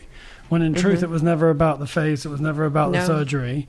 It's that you either love yourself or you don't. Yeah, body So- dysmorphia comes in many forms. Many, many forms. Most people that are crazy calorie counting, crazy workouts, unless you're going to go try and do like a competition, then I understand you have a goal. But like beyond that single goal, if this is your lifestyle, you have a form of body dysmorphia. I have it a little bit because my dad was a bodybuilder, like big, hairless, just born that way, giant dick. I mean, he was just like an Adonis, and I'm like this skinny. And I tried to put on weight, and so he used to work out with Arnold before Arnold was famous. My mom dated Arnold back in the day. Did you grow up with your father at home? No, Oh, there's that give and take then. He dedicated his life to his body and not his son. Did you grow up He thinking if I dedicated- looked Yeah. more like him, he would hang out with me more? Mm. No, I just wanted to be a badass and kick fucking ass and have a huge dick and knock down doors with it. That's in front of what I'm talking about. Yeah, I that's would imagine idolizing. that underneath it was, and then he would love me. Or maybe everybody would. Right. And then I could. Acceptance. Yeah. Right. And I still believe it. Seeking Yeah. global adulation is about, surely then I'll feel like Well, no, can because love he me was. too. I mean, when he walked into a room, he commanded the room, and I mean, there's something to it. My dad. I'll show you. You can look at my Instagram. I have one picture of him holding me as a baby. I'm curious how happy he really was, though. If like you just spend all your time being worried about the persona that you give. Well, I don't think he was happy because it was like hugging a tree. When I hugged him, he was just a statue, and he hooked up with the most psychotic, crazy fucking women. I shared Yeah. about it. Mm-hmm. I don't. Yeah. So I don't know, but. What was the point? Oh, body dysmorphia. What are you afraid of? Oh. It's a difficult question. It is. Yeah. Abandonment is definitely my trigger trauma is abandonment for sure. So the moment that somebody's like, I don't want to be with you, or like, we need some space, or like any sort of like ending to something, my world crashes, which is weird as fuck because I'm actually a very confident person, but that's that childhood trauma shit that like it's deep But down this is there. why you seek control in relationships. Yes. But then what Absolutely. happens when you get it? I'm actually probably not happy in the Right, you're bored. relationship. I'm completely You're done. bored. Right. And then I get really mean. Right. All right, well, you got to work on that, right? So you For basically, sure. you have to live For sure. constantly in the chase. Yes. So keep coming to the And meeting. it's interesting. I noticed this in my relationship with Ryan. When we first started dating, it was like, we're in a committed relationship. We just met. This is amazing. We're boyfriend and girlfriend. We're monogamous. This is great. And I was like, okay, well, you want kids in marriage? And he was like, no. And I was like, you do. Like, we'll go there. And then when we became very normal, I wasn't present. I wasn't really into the intimacy. I wasn't really there. So as much as you fear abandonment, you need to feel like it might be about to happen all Yes. the time. Yes. Isn't that wild? Yeah. It's so No, true. I just, Sam's just great. He's amazing. Yeah, no, that's exactly it. And so now, we've gone through this process of, because he doesn't believe in marriage and kids or he doesn't want anything like that. He believes in a very free life, and like sexuality is separate from partnership and all of these things, Yeah. which is something that I'm trying to be more like. You think I would be because of porn, but it's just not how I've been ingrained to be. So that actually made it more appealing to me to, okay, let me dig into this. Let me see what this is about. Let me see what not having ownership of somebody is. Let me see what not having commitment with somebody is. And and our sex life has been amazing. Amazing. Like, I'm totally into it. You should keep coming on Mondays. I'm down. I know I got so much out of the meeting. Did you? Yeah. Yeah. Like what? First of all, sharing personal things about me doesn't really happen in my life. So, I mean, I was raised going to therapy, but you don't really talk about those type of things with like a group of people and get to bounce stories and things off of people. Therapists have an intellectual understanding of what you're talking about, but meetings have an experiential understanding of what you're talking about. you know It's a what's- very different form of reciprocity. Yeah, this is way more What's beneficial. so cool too is like one person will resonate with another person that you didn't resonate, but then they'll share about their resonation with Yes. that person, and you're like, oh yeah, and it's like, Yeah. Yeah, and there's definitely this little bit of like ego, like when everyone gets to like, it's good for everyone to like put their 2 cents in. It's- I wasn't Yeah. going to share. If you didn't Feels make me, I good. probably wasn't going But to. it felt but good. it feels But good, I'm glad doesn't you it? did. Yeah. Yeah. It felt good because you had something to say, and Yeah. like you could tell that people got something out of it, and that's what this whole thing is about, is like helping others. That's how we feel. That's what makes us feel like we have a purpose. That's why I don't feel bad too. Like I call on Sandra, I know she's shy or scared or something, Yeah. but I know she's going to feel good if she does. I love so I don't that. feel bad about calling on them. And you did that with Abby too, and that was so that's good. I like that you do that. Yeah. So what did you share? I forget now. I shared about my experience with meeting. So I was raised by my dad, and my birth mom left my dad that's right. when I was 2, and then she became like a super mom to like her following 2 kids that she had. No wonder you have abandonment stuff. Huge, right? So, and I tried to contact her throughout the years when I was running away and stuff, but it was dead ends. She wanted nothing to do with me and my dad.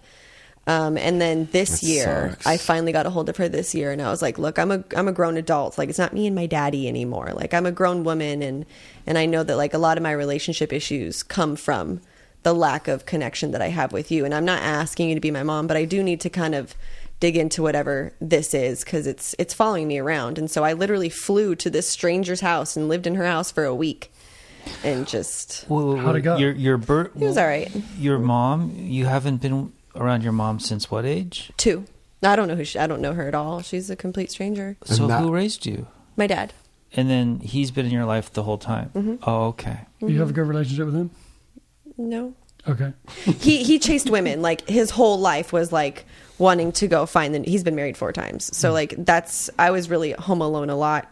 That's why I was required to go to therapy, because CPS was all through my life, because I kept getting caught being home alone. Child protect. CPS. Oh, Child Child protection. protective service. They would come to my school. They would check my body for bruises. They were all through my life, because my dad really shouldn't have been a dad, but he was a provider. So that's kind of all you really need most of the time. So yeah. So then I finally got to meet her, and so that's what resonated me with this is like, it's to have empathy sometimes can be also not selfish, but yeah, kind of. It was very selfish for me to do it. It wasn't empathy for her necessarily because I forgive her. It was like needing to forgive her to forgive myself for feeling the way I felt, and like see her as just a human and not my mom. Did you get that from that week? 100%. She, so I hung out with her and my little sister, I guess.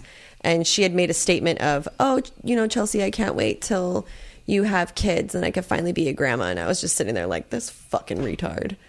Like, you're so disconnected Yeah. that, like, mind you, she's 22. And I'm sitting here middle-aged ready. Not that I want them, but like, that just went right over her head. And it very quickly solved a lot of things for me, because I really realized like, oh, she didn't run from me. She literally just disassociated from this life because she has so much trauma with my dad that she couldn't even touch it. So it's not even really about me. This woman's literally probably mentally a little fucked up. And like, when I would try to talk to her about like, why did you do what you do? Blah, blah, blah, she was like, oh, I can't talk about it. I blocked a lot of it out. And I was just like, oh, bitch, you're just retarded. Okay. It's cool. You're emotionally stunted. You can't do this. And I got a lot of healing from that in a weird way. Well, because you get to realize that, you know, I mean, I was saying this to Jose before we came downstairs, like nothing anyone says to you, at you, about you is about you. Yeah. 100%. It's about them. Yes. Ever. Yeah. Fully. Ever? Ever. Always. Ever. Yeah. What? Yeah. Right. 100%. Their perception of Because their anything anyone says to you about you that's a judgment about you is really in connection to themselves through the kaleidoscope of their own filtering system based on every experience they've ever had. Yeah. Well, what if someone's just saying something nice, or it's just never about you, no matter what they're saying? I mean, this is the thing. If you're going to get high on compliments and you're going to get destroyed by the negativity, then you're essentially saying, tell me how to feel about myself. Mm-hmm. If you have an equanimous relationship to all input because you know in and of yourself that you're enough, it's net zero. You don't need the outside input. I want to be like that. Can I go back to something? Yeah.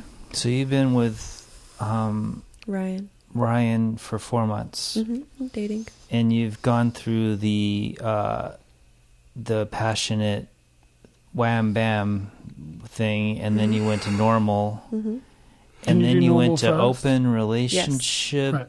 No, that was a different person. Oh, Was They're it, just there's 4 months including we tried the sitcom family thing? Yes. Okay. Yeah. But you guys aren't in an open relationship. We're dating. We've bumped it back to dating. What do you mean? Like, I mean, like, we're sleeping with each other, but like, if there's somebody else that he wants to sleep with or go on a date with, like, he has the freedom to do that. What is that? What you guys said? When did you say that? Honestly, like a couple weeks ago, because we kept colliding. Like, our traumas kept colliding, and like, it wouldn't stop. Like how? I mean, in the beginning, we would argue a lot about sex because I wasn't as sexually responsive as somebody should be in a relationship, which a lot of it is, I knew it was mine. So I just was like, meh, it just wasn't that appealing. Now that it's not mine, I'm lit. It's weird. So for me, I noticed that, and right away I was like, okay, yeah, I'm not supposed to be in a relationship right now. Like, there's some work to do in that. There's no chase to it, right? Yeah. But also, I mean, I was That's at my brother's interesting. wedding. I'm going to hold on to that. Sorry, go ahead. That's all right. I was at my brother's wedding last year, and I ran into an old family friend. He's 80 years old. And I said to him, how are you? And his response, I hadn't seen him in 20 years. He said, I'm completely in love with my wife. And I said, how is that? And he goes, it's really simple. We live completely separate lives together. And the point is that, like, the moment you become codependent in that way of, like, you know, the most popular line from Jerry Maguire was, you complete me. The sickest thing you can say to any other person in a relationship ever, which is like, without you, I fall over. I have nothing. I can't stand up. Like, what? I don't want that. It's fucking horrible. And yet every person on the planet was like, oh my God, it's the sweetest thing in the world. These two people should be together forever. And in truth, it completely flies in the face of human nature. We were all sold the idea the sitcom You Tried is what we're supposed to think is good and right. And everyone hates it. And they're crucifying themselves for the fact that it's hard. When in truth, it's like human nature allows us to love for life. It does not allow us to mate for life. Yeah. We're creatures of, like, constant change and flavor and, you know, trial and error and fuck ups and, you know, fuck abouts. And the moment we say, like, it's got to be this. What are you doing? That was a full thought He's having process, though. That was like a full thought. body reaction Yeah. to what I'm saying. Are you heavy monogamy? No, it's you fine. want that intimate. No, I just want to talk and fucking figure out what's real. That's all. Yeah, I think so. Well, but you don't need to move the mic away. Just if you're gonna breathe, just do it up there. I've been like trying to do this dating thing, and I've run into all kinds of emotional shit, and I haven't even slept with anybody or committed or even been with them like in any way, and I'm just like, the fucking baggage is huge. A lot of people meet with baggage. But I have baggage too. But like when you're getting to know somebody, like, and I kind of learned that with Ryan, like we met baggage to baggage, and it's nice, but it's not the best thing to do. You don't want to lead with your baggage. Well, the other thing is anyone else bores the shit out of me immediately. So if they're not fucking nuts, I'm not interested. But isn't it when they say that line, you complete me? Who's saying it? He says it to her. But it's like not. He doesn't really mean it.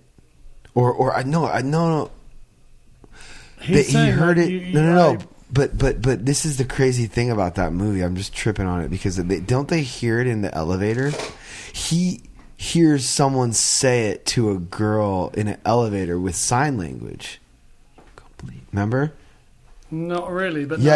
I feel like subliminally it's coming back. Yeah, so like he overhears a deaf couple, and then he asks Renelle Zellweger, the love interest that he later ends up with, I wonder what they said. And she was like, it was so beautiful. He said, I know sign language or something.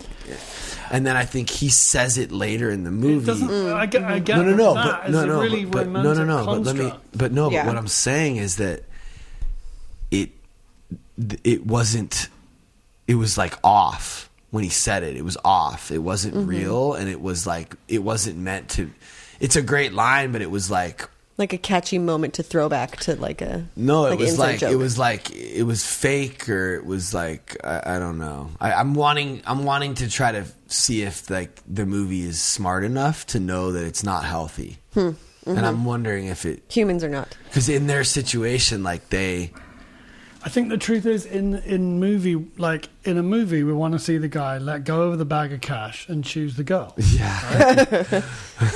He's a screenwriter, by the way. We want to believe that that's how what we would choose. We know in truth that movies tell lies about the truth of human nature. Yeah. They sell us on the dream. I'm disagreeing with everybody right now. You're a humpless romantic. You would choose the girl over the cash? Yeah. Why? I mean, if you choose the cash, if she really loves you, she'll still be there. It's not the point, and I have No, some I understand. arguments. It's sort Just of finish your allegorical thought. to the and idea I'll- that you cannot have both, and they represent, like, you know, are you going to go for outside fulfillment or internal fulfillment? That's what the message of the film is. Oh, but in man. reality,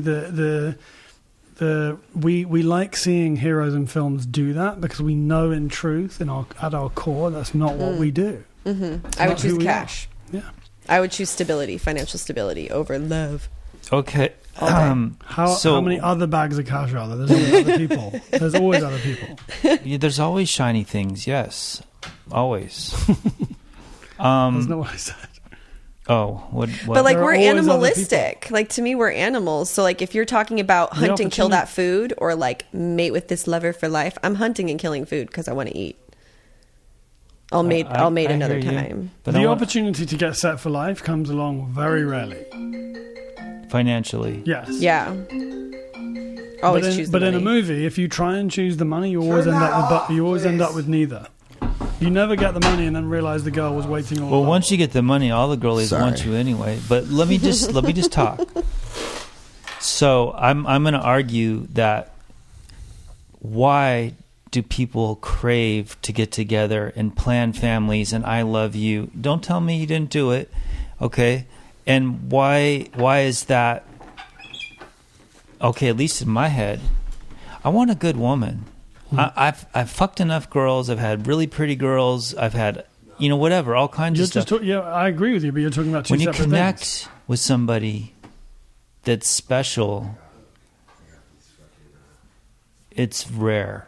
Right. But don't you think that like if you give somebody like this is what I'm learning for myself. If you give somebody the free will and you truly just make them happy, a lot of times they don't go a lot of places.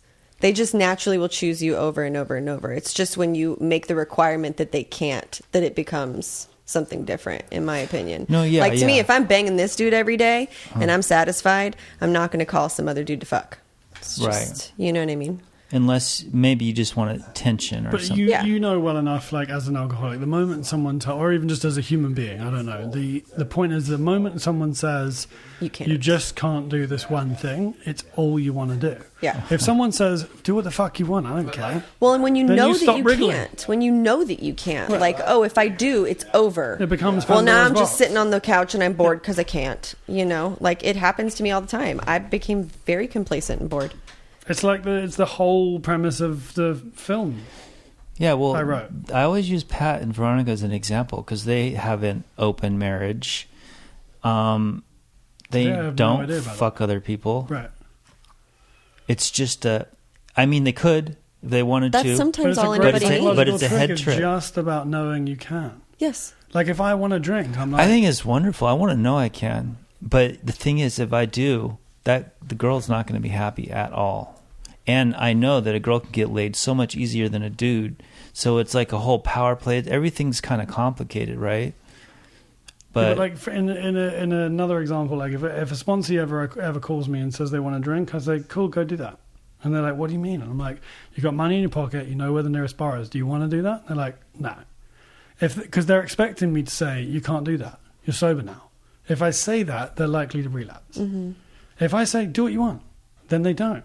They don't want to drink. They want to know they got control. The reason they want to drink is because they think they can't.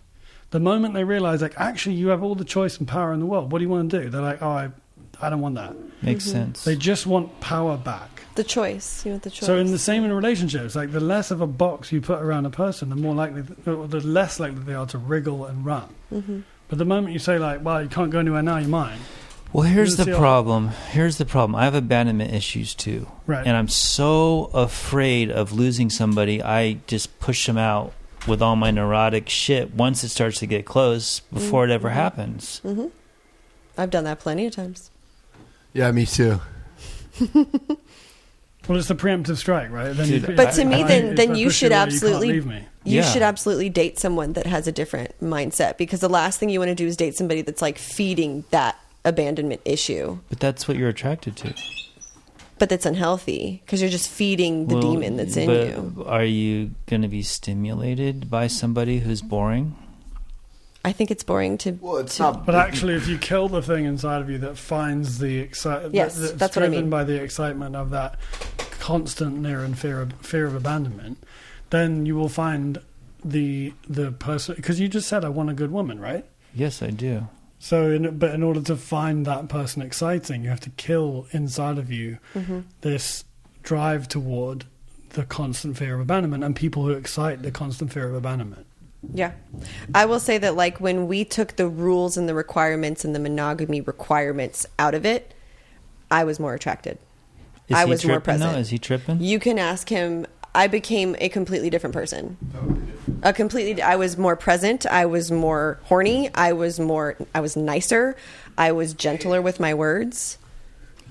Yeah, but is he behavior tripping changed. on the fact that you might go fuck somebody else? No. Not at all. But I also haven't. I mean, I'm calling this dude every goddamn day and be like, "Where's the dick?" Like, I haven't. And I don't know. Well, that's... If she went and fucked somebody else, you're at a crossroads where you have to look internally. Does that affect me, or is that just sex? That doesn't mean she loves me any less. That just means that I'm not the right shape and size for that moment. That's not what she was looking for. So, like, am I gonna firebomb something great that with a person that I really care about because they did something that was only instinctual and maybe fit for that moment? Like, shouldn't live at that fool's house. But we don't share. We're not going to, like, share it. Like, I'm not going to call and be like, "Yo, I got some massive dick tonight." Like, we're not going to put each other through it. It's just... I think you guys are playing a game because you understand the context of his relationship, which is that it's just about knowing the permission is there, not needing to act on it. But so you've never slept outside your marriage, but you're allowed to. Like, if I wanted to bang you right now, you couldn't do it? Honestly, like, I don't really think any of that matters. Like, I think the important thing is that each person has their own life. Yeah. And we're not being codependent. Yeah, you ultimately know you're there by your own free will and of your own choice. Yeah. That's what makes people stay. You know what it is? It's insecurities. If I'm doing the inner journey that we're supposed to do, I don't even worry about any of that stuff. No. And I don't even worry about sex. I mean, it's like selfishness and self-centeredness destroys me and makes me less attractive and not unhappy at all times. Yeah, and to answer your question, like, I kind of can't answer your question because we sort of have the same guidelines where we don't really want to, like, talk about it. So if you do it, it would never be discussed and it would never really be talked about. It would just be a thing. I can answer them all for you. But it's...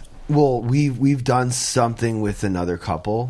But that's together. Yeah, it was together, and there's been some stuff, but like we don't really like talk about it. But I'm definitely still have like a lot of feelings around, like, if the thought of her like going with someone else would be it's still really hard, But I know that just has more to do with like my insecurities and like what Ryan said, like. Nobody can take my place, but all that like sex stuff is, we get hung up on that. It's not really what's important. Like, what's important is like not being codependent, like what Sam said, and not needing her to complete me. But although like I think we do like need each other and we want to be with each other forever, and like we know that now. But I think like for us, because we have been together for 15 years. And we've been married for 7.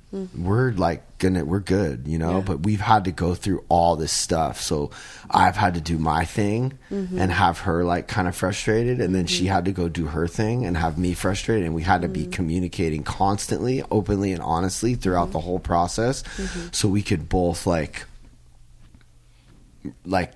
go through that pain, so that we could grow.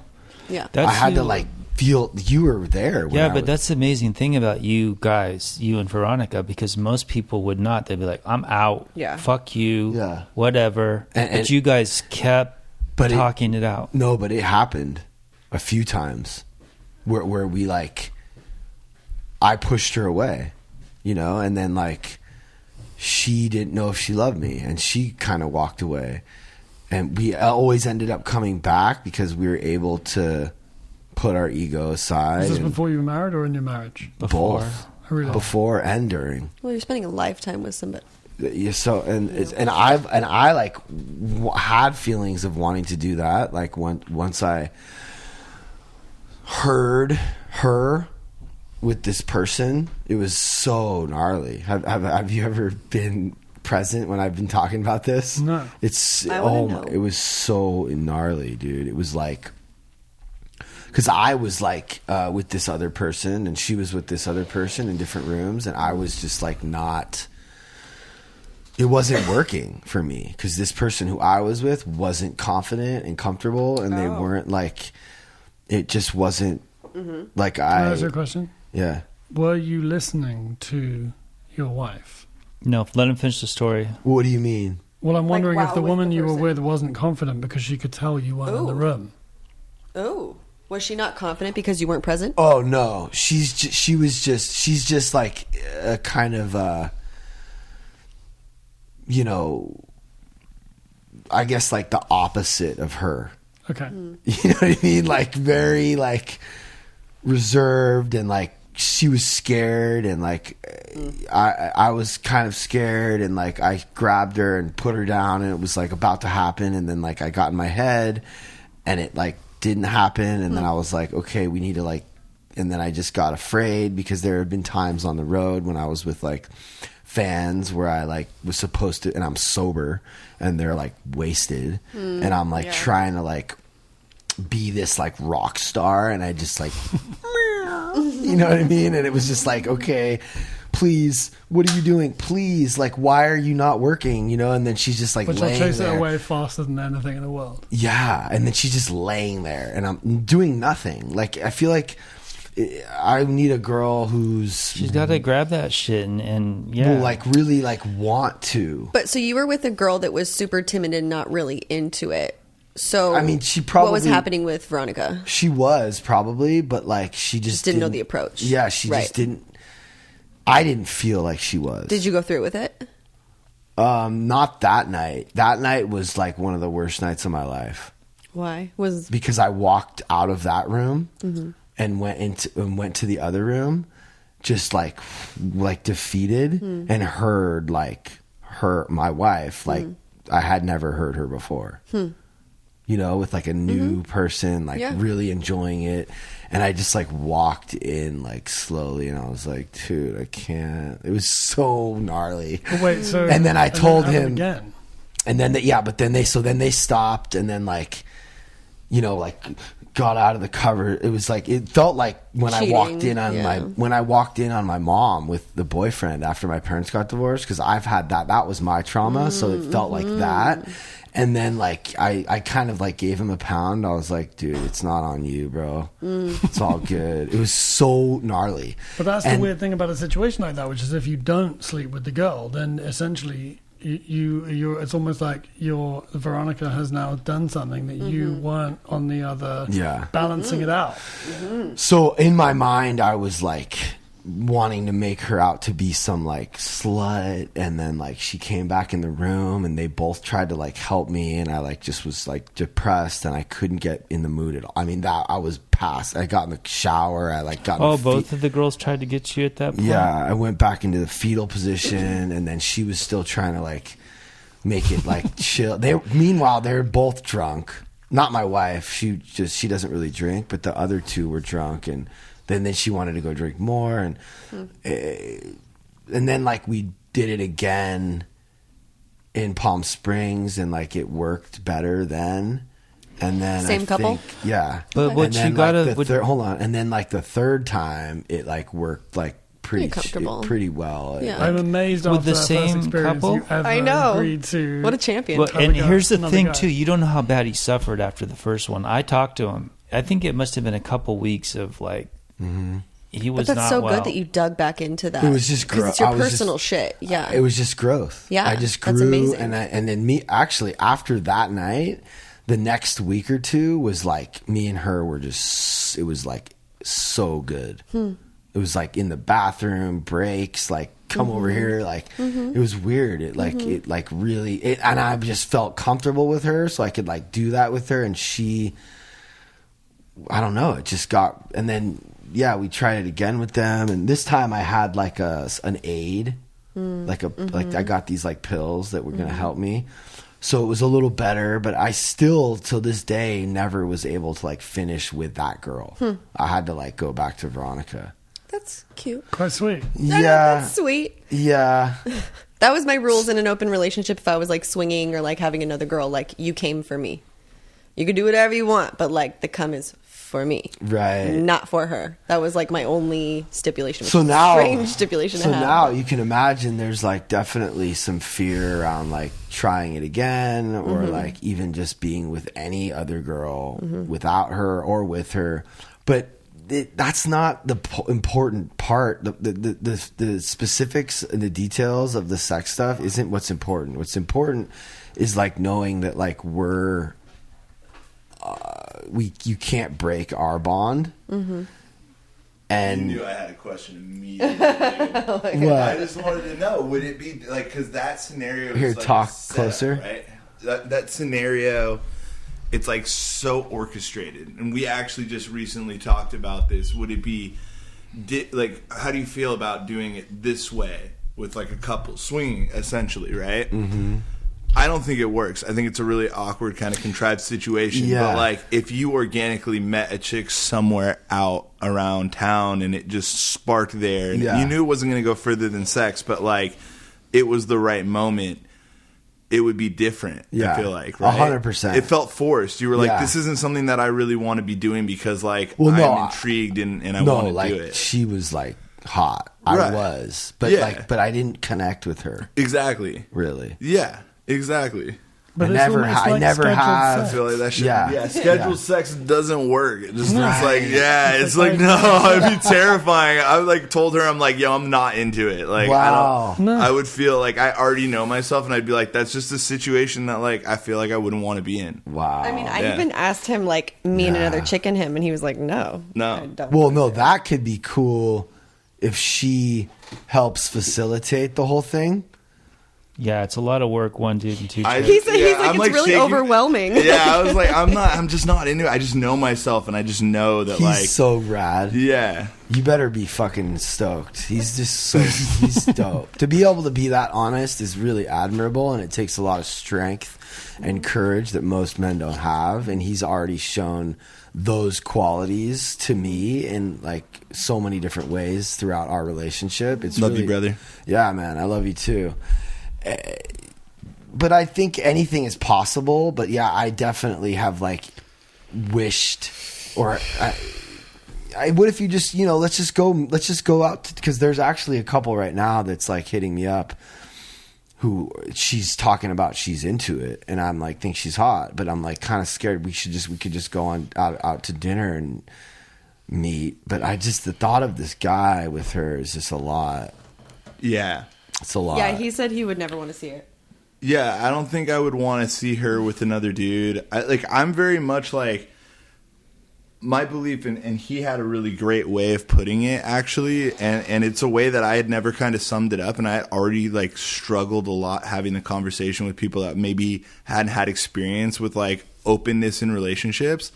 I never really knew how to put it, and he told this story about a wedding that he had gone to. Did you tell that story? You told the story already? It came up, yeah. Yeah, that idea of having your independence is really the main factor in it. It's not the matter, and she knows I always kind of talk about ownership, and what does that mean? It means different things. Does it mean like an object? Like, oh, that soda can is mine? The soda can doesn't care. The soda can is clearly mine.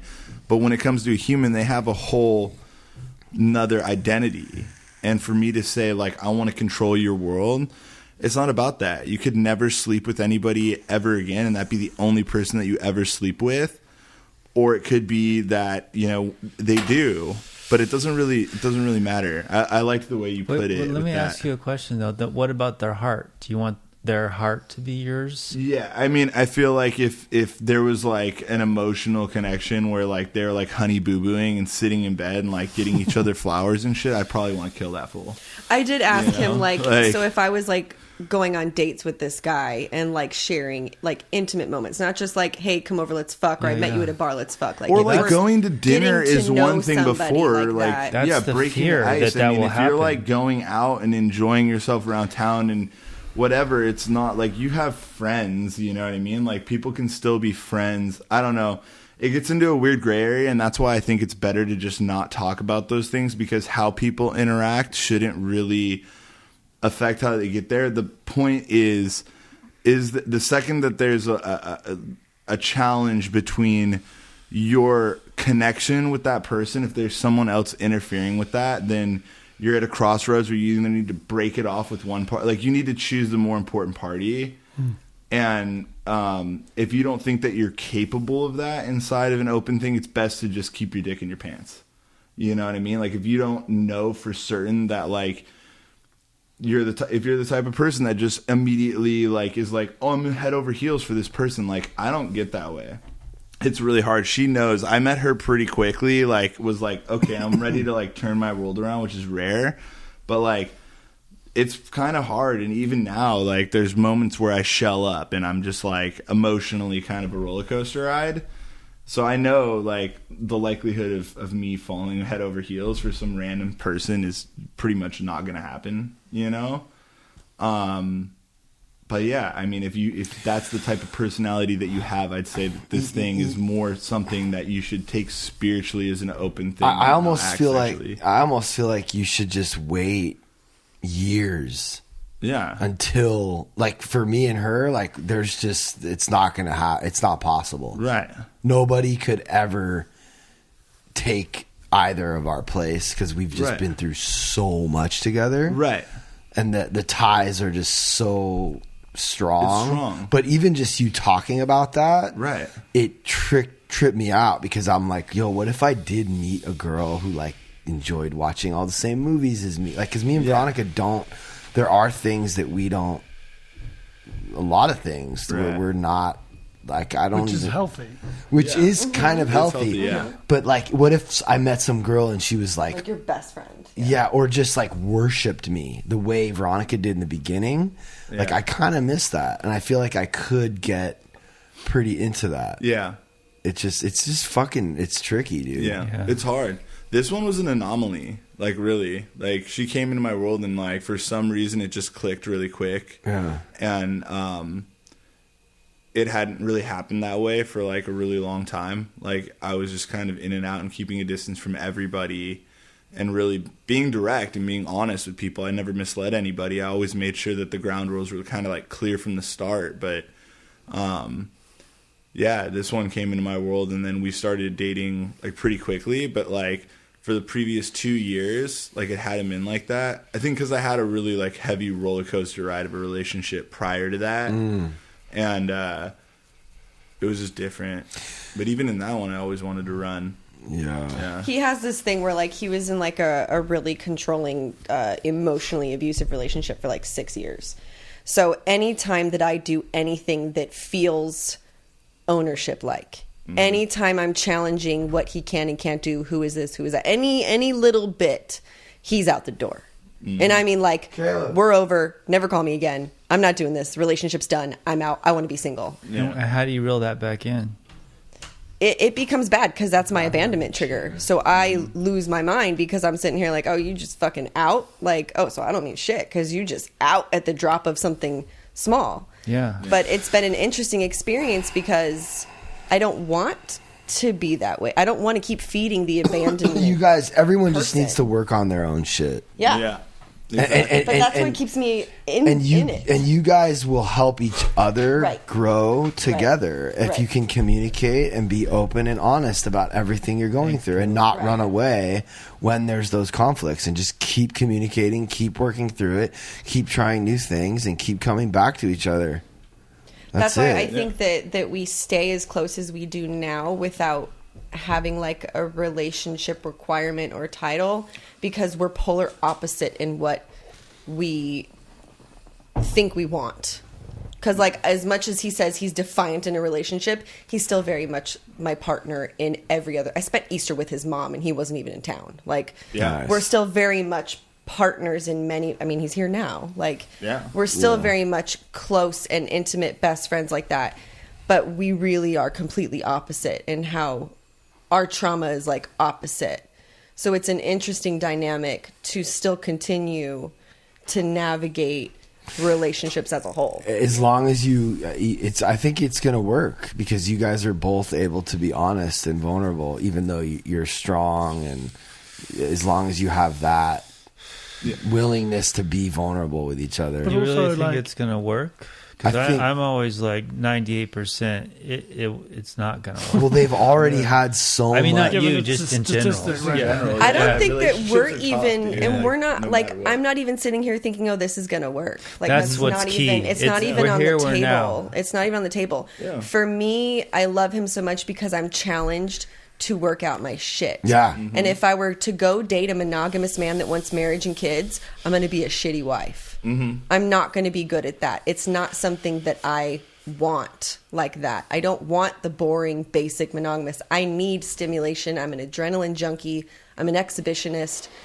Yeah. I'm a different personality type. So She was bored as fuck. By the way, just for people like listening to this, like maybe don't know, like early on, like I told myself, like when you meet somebody special, you have to be willing to either make sacrifices for that individual's lifestyle or know that at a later time you can kind of like try to you can try things their way first, and if it doesn't work out, then it's on them to be like, yo, okay, is this thing worth salvaging? So very early on when me and Jess met, I was Karlie. like, Karlie. it's all right. I've been doxxed already. damn. Yeah. Everybody damn. knows my name is Jess, though. Yeah, we'll keep the last names out of it. But yeah. Pass it back and forth. Oh, cool. So early on, it was like, well, I'm willing to be monogamous to be this person that you want, because we had discussed what her wants were in the thing, and I had kind of already explained that I didn't really believe in those things, but I cared about her, so it was I'm willing to sacrifice that shit and give it a shot in the interest of it's either going to crash and burn and we'll be back at square one, or it's going to work out amazing. Who knows? I'm down to try anything once, and if it doesn't work the way I want it, then I'm like, yo, it didn't work that way. Let me ask you a question. Yeah. Okay, so her being an exhibitionist, and what were your qualities? Whatever, is that not hard for you? Because she's flirting, she's No. showing. No way. You don't feel like Threatened maybe by it? Hell maybe no. that she's giving herself to someone else. It doesn't come across like that. It doesn't come across like that, dude. Like, you know what I mean? And That's just and her personality. Yeah, and I mean also, like, I grew up in a really weird family. My dad actually, like, we just had a really interesting thing. That's a story for another time, but like, you know what I mean? Like, yeah, I just wasn't raised like that. And I'm Hold not on. intimidated. But how weird would it be that, like, you can't meet me and have a problem with exhibitionism? Like, this is literally my background. It's very much where I come from. It's ingrained in a lot of my But personality. would you be open to growing into like a new and starting to develop a new, maybe like kind of putting some of those things aside, Yes. and like, because that really is what a relationship is like meeting in the middle and finding, so that's great. I think that will be their saving grace, like them growing together. Yeah. And having an open mind to like changing and growing and doing things. Love is, what'd you say? It's a sacrifice. Love is something else. I have no idea, but this is what I want to say. Here's why I think. I mean, look, saying like I think it's going to work is the opposite of the point of why I think it's going to work, Right. which is that like Yeah. I think what's working right now and will continue for you is that you've defined for me the point of spirituality, which is to let go of needing to know. You're not putting a label on it. You're not putting a definition on it. Right. It's not what it is. It's not what it's not. It's just hang out or don't. I'm here either way. Such a You challenge, also though. are a lock and key to each other in the sense that you have this abandonment issue, and he's not putting an ownership on you, and he's not allowing you to own him. So there isn't this like, well, I'm going to cut and run because I'm bored. Yeah. And as you've said, you've gotten to a place where instead of seeing your trigger as a reason to bolt, you're able to observe it and say, oh, this is that reaction I have when I perceive myself to be either under threat or being left behind. And in truth, if I just wait 1 second, I can see that neither of those things is happening. Everything's been fine since 2 minutes ago and will continue to be. So I have a there's hard my time with that, essay but yes. on why your relationship is actually all good. Yeah. There we go. Yeah. And that's why it's better than 98% chance you're going to make it. Yeah. And if we don't, it's cool. Yeah, It's but like not- exactly, it's like that's my point. Is it's like it's- I just It'll go mean through tonight. I don't mean it. Yeah, no, we're in I'm a not really saying good forever. place. Yeah, Yeah. it's like you know, relationships are a lot like sobriety, right? It's just a day at a time. Yeah. but The that- moment it that becomes is- about forever, you're fucked. Yeah. That's where my challenge comes in. I always want to like figure it out and make it, you know, like being we all here, wanna being know here how- and now, and not thinking about the future. That's easy for you. But like you could plan it all day. It's not how Yeah. it's going to turn out. I know, you I know intellectually. So it's like a false sense of security. I know that, but So you still, know. it's a challenge. It is for me. It's very much a challenge because I'm very much like you. That like when I hopped in this relationship, I was like, marriage, kids, yes, this is what we're doing. Really? Yeah. And then But then you that, didn't want like, that. No, like honestly, at this point, even if he wasn't in my life, I don't know if I'm suited for marriage and kids. I don't think it's something that I actually want. I didn't finish the story of like how that whole thing played out. So we gave her way essentially a shot, and it ended up in the end just being like she was bored as hell. Like kind of every time we hung out, like you could just hear the tone in her voice was like thoroughly like not interested, and I'm frustrated because I'm like, why the fuck am I here? You know what I mean? Like I could be out doing whatever the fuck I want right now. Like what the fuck? This girl's not even nice to me. You know? And like, Was she mean to you? yeah, dude, like was cold. she was cold as fuck. I never wanted to have sex. But you still hung Yeah. out because you What liked was- each what- other? I gave it a kept you at shot the table because at I that point? made an adjustment in my life, and I said I would give it a fair shot, and I did up until a certain point until like I literally couldn't stand it anymore. But it and- wasn't cold all the time. You're making it seem No, like no, no, we- she you wasn't. know, It was like, there was great we moments had- inside of Our it, you know. friendship is really good. Yeah. It's like we're like our So bond that's is why you solid. kept, Right, yeah. kept going through But it hang all. on, had you made the same deal with yourself that you were going to try this thing of like normalcy or whatever the fuck you would Yeah. call it? Yeah. Had you actually talked about that, or you both came to the table going, okay, we're both like whatever, and now we're going to try this thing, or did you say?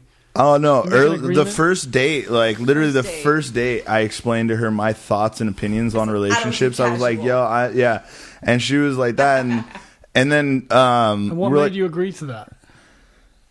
I think just like her person. So like I had run through a lot of. I had been a little bit of a dog for the last 2 years, and I don't know. She was different, you know. I'd hung out with my fair share of different women, and I was like, dude, like they're all cool and unique. And when you find features and characteristics in a certain person's personality that you know are similar yet so different, you know, she's way different than me, but really similar to me in a lot of ways. There's a whole yin and yang thing there where like, you know, it is, we're opposites, but we're the same in a lot of ways. Right, but what's interesting to me is that you had that conversation with someone who, by definition, doesn't like being put in a box, and Right. yet you were still there at the end of dinner. So it seems to me like the truth of what was underneath it is, I'm not really like this, but I'm going to try and pretend, and you know, this is not going to last. We're going to get back to who we are real soon. Right. Yeah. Because I think if someone actually said to you, I want the normal, you'd be like, nah.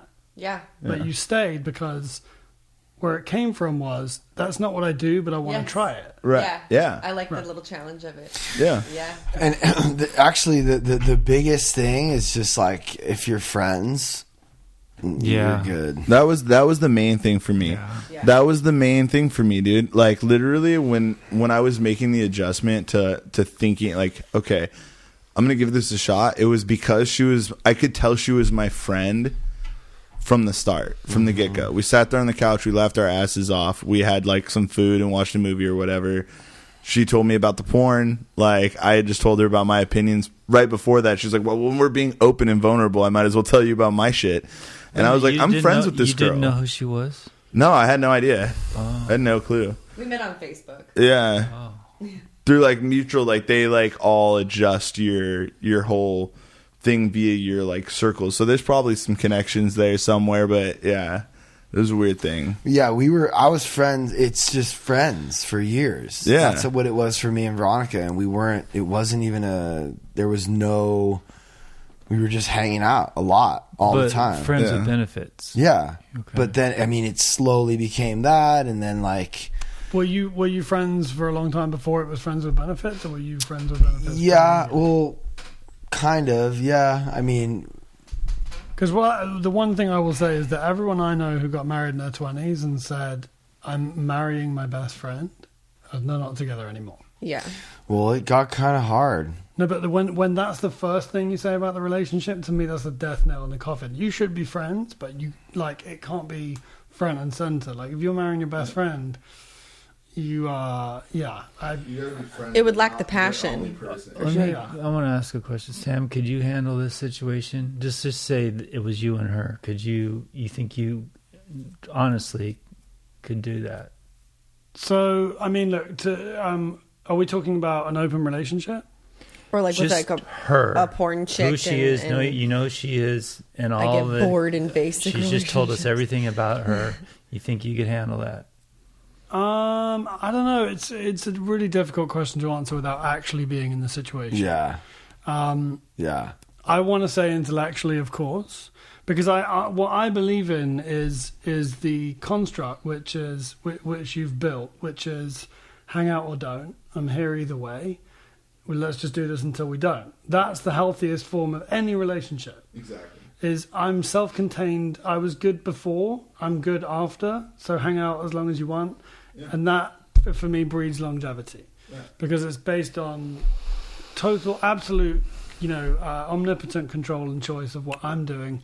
You hang out or don't. Yeah, because in 30 years you can look back and they're still there. They still chose you every single day, and not because they were bound to you, just And simply it goes because they back wanted to to. being friends. Yeah. Like there's something about That's the respect friends. factor in it. There's So some kind that's of why I'm Yeah. But just it's more than that. It's like a soul connection. Like for some reason you're friends with certain people. Like me Yes. and Pat are friends. Why exactly? I don't know. Yeah, no, it was like that for him. And That's it was why I like don't instant. understand the thing about. I don't understand why marrying your best friend doesn't work. No. I'm just saying if they are just your best friend.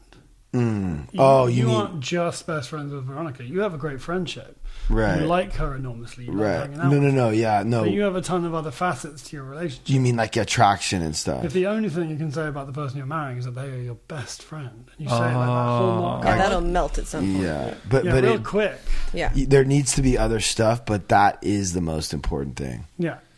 And when we first started like sleeping together, it was like she was just like a cute friend.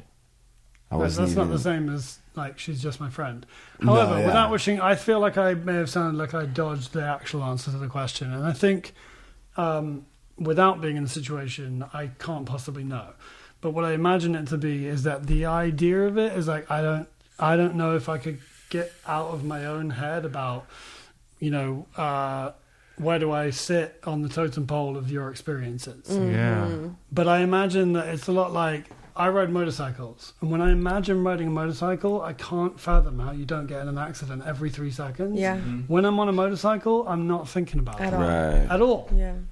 So that's what I imagine is that I could Talking do it if to I the was. mic. I could do it if I was doing Yeah, it. that's good. But in my mind, I'm like, there's all sorts of things that immediately crowd in. Like I don't know, it'd be a head trip.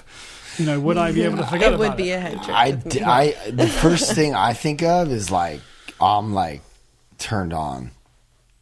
I want to like fuck Initially, yeah. just because like I don't know. It just makes you more turned on. It does. It has for me. So that's the thing. Freedom about, is sexy. Yeah, it's Yeah. crazy. Yeah. It's like, dude, it's really brought our whole thing to a whole nother level. Mm-hmm. Yeah. It's crazy. That's the first thing I think about. Yeah. Yeah, that was the I noticed it, I think, probably more than he did. I noticed my whole libido and I literally turned on. And there's strength in him being like able to have the confidence to just allow you to be.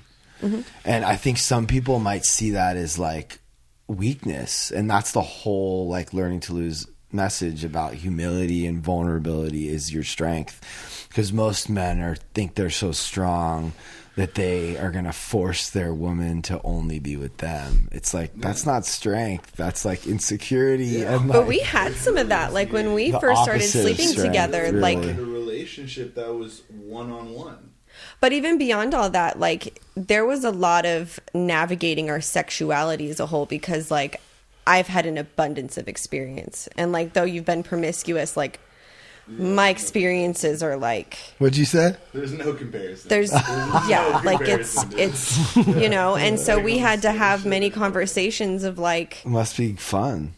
we for need to you. change things, we need to raise the bar, we need to, you know, and like when he's in a monogamous relationship, he's very timid.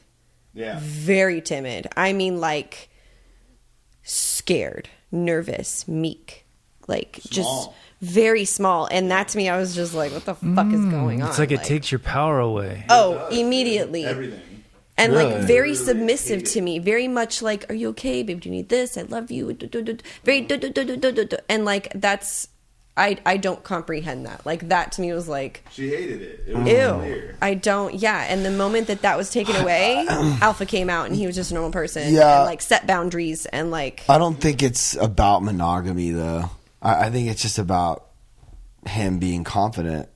Yeah. But there's an interesting callback here. And I think he can have that with or without the monogamy. I think the reason that happened to me in particular was because I felt like I needed to check in on every issue. Yeah, you like, just were getting to know the relationship. Yeah. You still were like really into her, and you were like being. And I was scared to be myself because I knew that I was making compromises in areas that I didn't necessarily really like. I didn't really want to. So it was like I wasn't really getting to know her, and she wasn't really getting to know me. It just comes You know back what to I mean? you were. The No, real me. he's She right. was like, just getting back to truth. Part of the process. Yeah. You got to through that. You got to know each other more. Yeah. Now you're getting to know each other more this way. Like it's just Yeah. a process. truth, honesty, communication. Keep getting better.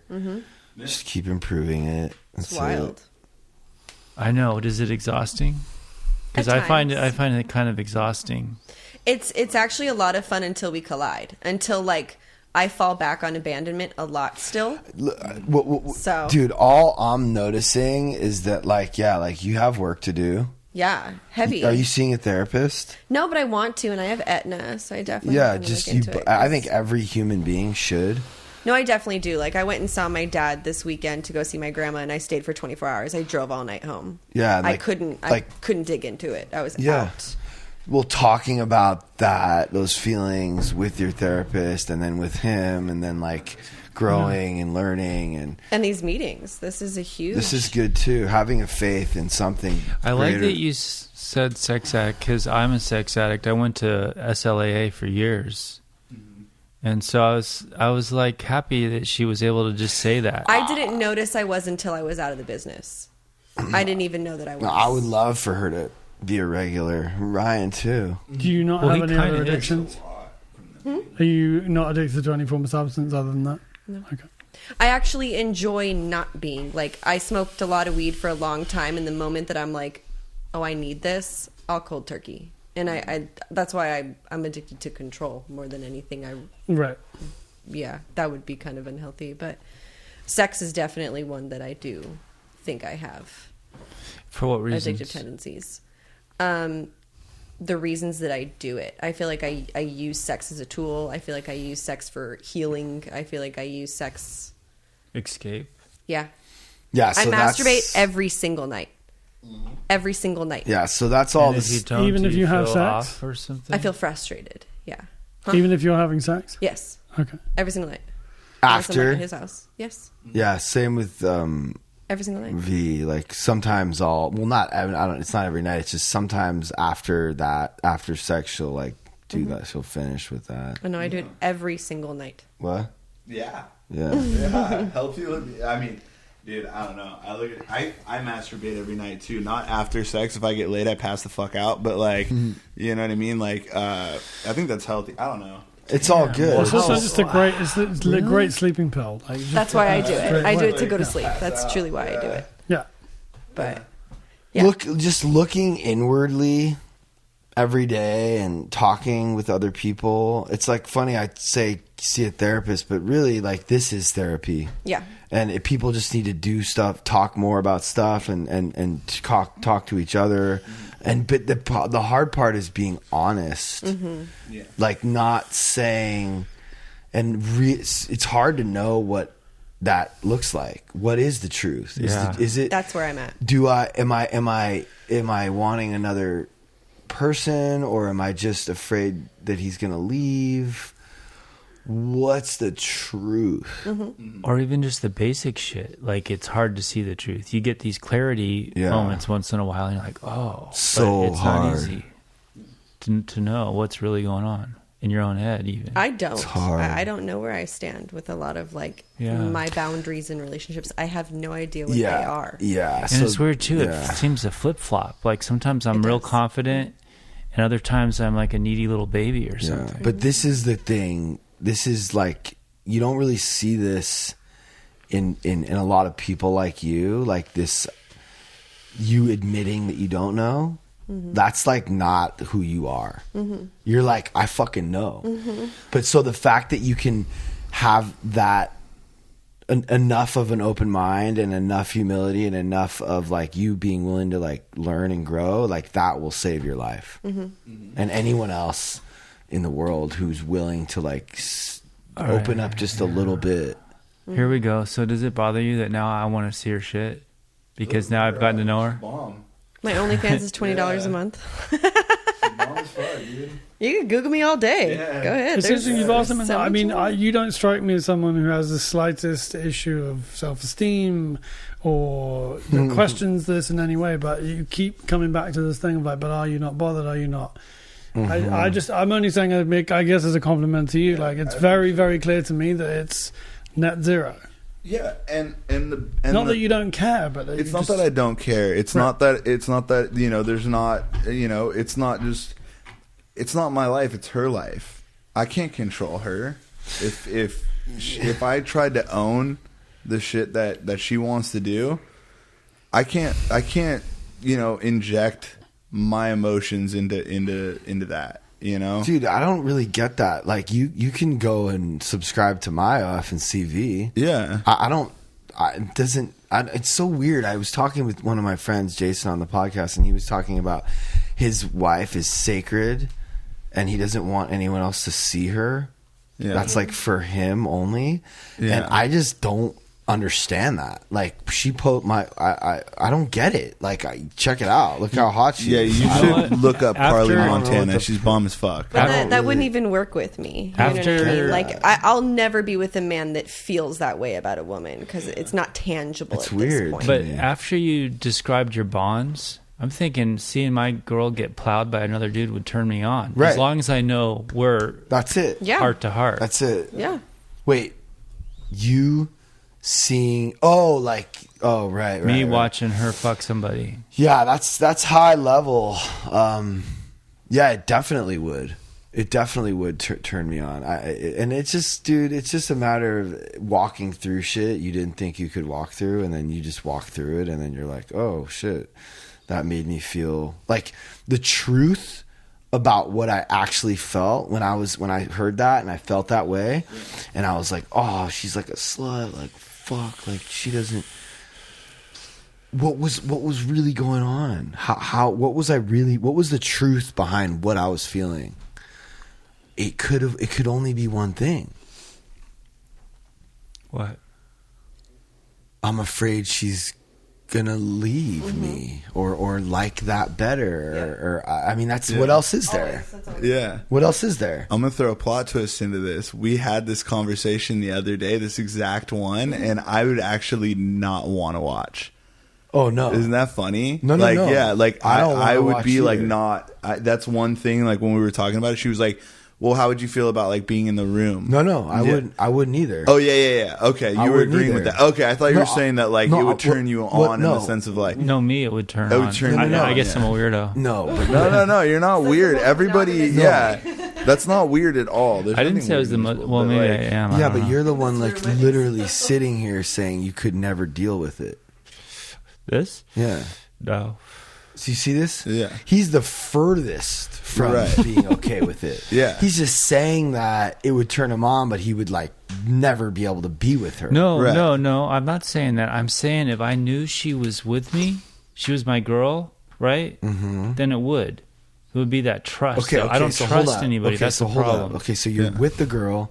You know you're with her. You've been with her for 10 years. You can't even put yourself in this. He's talking about a fantasy level of trust, though. Yeah, Yeah, so like I was with Yeah. Angela for 7 years, but I never trusted her. Right. So you could never. And I watch never, her. you know, I don't trust anybody. Right. So Yeah. Okay. So this is something that we talked about it for so long, but then when it finally happened, I was shattered. Mm-hmm. It's like, and I was in the fetal position, like the level of, and then she left for a trip the next day, and then I watched The Road. oh my You know God. what? Like, I don't know what I was doing. I was You're like wanting to punishing just yourself. be so miserable. And that next day was the hardest. Dude, it was, I literally was thinking about like driving off a cliff, I didn't understand my feelings. Because I kept trying to think about, why do I feel this way? I know she loves me. Yeah. What am I thinking? It's this insecurity. Yeah. And I grew so much. I grew more in my whole sobriety. I grew in that, and God forced me to walk through that so I can do what I'm doing now, and everything. That's how I feel right now. Is he and I still? I mean, before he went on his fishing trip, we collided hard because to me, I still very much stand in like I'm in love with you, and though I have the ability to be with somebody else, I don't want to. Right. I want to be with you. And he's very much like, I don't want to be in a relationship and you can't make me. And like, it was still this head butting moment. Hold on. I don't want to be in a relationship. But he's in one. But wait, I don't understand. What's funny is you're both saying the same thing from the opposite side. Absolutely. Yeah. Just worded different. But this is the callback I wanted to make to your situation, right? Which is not about the aftermath with V, but the reason that things didn't work with the other guy's wife, was that you could tell at your core she wasn't fully sold on being there. And the girl? Right. She was, though. She's just what you would call a log. Like she's a lump on a log. That's just her. Okay, that's but who here's she my is. point. Like, God, I would bet that so- it was the man that probably wanted to push for it a little bit more. absolutely, I understand. But in the context of your... it wasn't. It really wasn't. She's just But the more important point here is that in the first guise of your relationship, it was difficult and the sex was weird and crap and he was timid and shy because you were in a context which said, we're here because we have to be. Yes. Right. Then you turn this corner where it's we're here because we want to be and we can go if we want. And then it's like everything, all of the pressure comes out of the room. Completely. It's a psychological head trip. Yeah. You know, we're both saying the exact same thing. Realistically, when we look at it, we're both saying the exact same thing. But in my mind, you know, the titles for some reason mean checking in and not having your freedom to do what you want, asking permission for things. And like, I don't, want to have to do any of that. Even though at the end of the day, I'm still going to come to her. You're going to do it, yeah. He still checks in. He still calls me. He doesn't It's ask all permission. all but like, a he's still very psychological present. head trip. Yes. All of it, everything is. Yeah. But look, can I bring something personal up? Yeah. You sure? Yeah. Oh, for one, if she hears this, it's probably good. She's going to know I got to grab the cock and do something. But your back page. So you went through these different evolutions, right? So you were obsessed with that for a little while, but you got over it pretty quick. But it was kind of an obsession for a while. That's just because it was. None of them were good. None of the girls were. They showed up and they weren't what they looked like. Yeah, back page low cal, very low caliber. It's just. It was just not great. Oh. It was like exhausting trying to find. They're nothing, because I keep pondering these sex workers that I meet on Hinge, and I'm thinking maybe they really look really hot. It's just hard to find something good. And then they're like, they just don't want it. It's planned. It's a planned situation. They don't want it. They don't. That's what really I like. want- They don't want to be with you. I will say, the price Good night, you Sam. pay. Later, Sam. Wonderful talking to you. The price that you pay will be what you receive. So when it comes to the escort world, I was $4,000 Yeah. to see me. Yeah. $4,000 For a whole night or what? for the hour Yeah. to see me.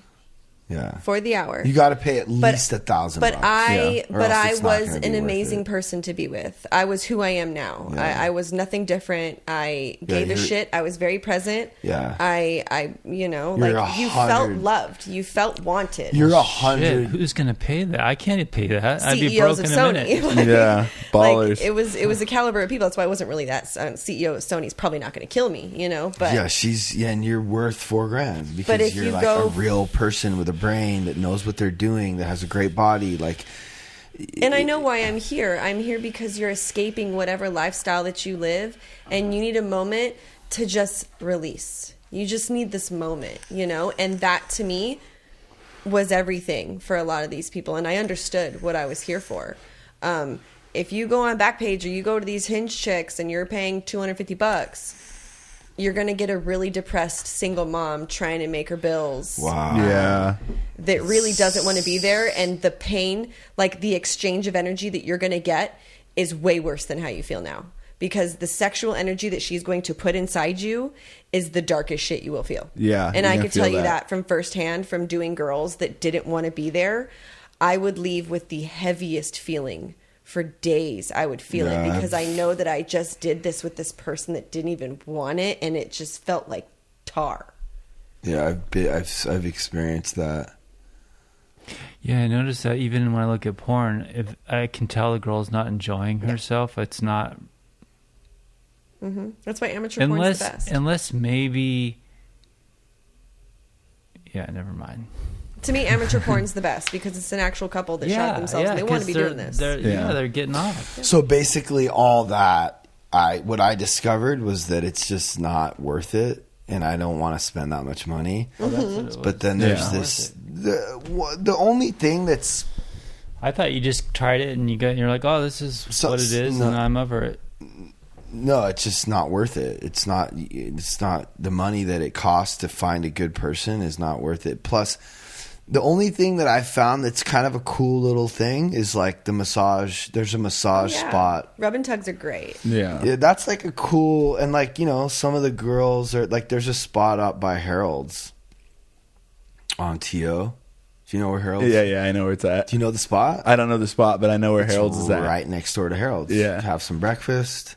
I worked Really? at a Well, massage where's parlor. Harold's? Maybe I need to go there. It's been a Thousand couple Oaks years. Boulevard. We've ate there before. I What? worked at a It's- massage parlor in Canada, and it was a great time. And I would do Really? body glides. So I would be naked, and I would use my body parts. Like I would rub my ass on your ass, and like, you know, it was a Isn't very that sexual called like experience. a Thai massage? I don't know. I never had one. It's We called called, a we Thai called it body massage. gliding because we would use our body to massage. Yeah, there's you. a Whoa, name that for sounds it. hot. It was really hot. It turned me on. I loved it. I thought it was dope. Yeah, one time I went to a girl's house and she did that, and yeah, it didn't work out. It's funny, like these professionals that I'm not. They're mostly the better ones are the Asian Yeah. girls. They're like Yeah. they just are really good at what they know what they're doing, and they're not. It is a job to them, but they're just so like skilled in how they Yeah. like do this stuff. Yeah. It's just like, dude, they're just gonna make it happen. Yeah. And I'm Wait, like, is the all right, massage cool. good She's too? got this. But this other girl, I went to her house and she didn't really. It did there's a confidence. They Yeah. know what they're doing. Yeah. The Yeah, it's like snake charming. professional girls. So this place over there is they know what's up. They know how to do it right. Yeah, I'll almost go there and be like, all right, I'm like, let's see if they can.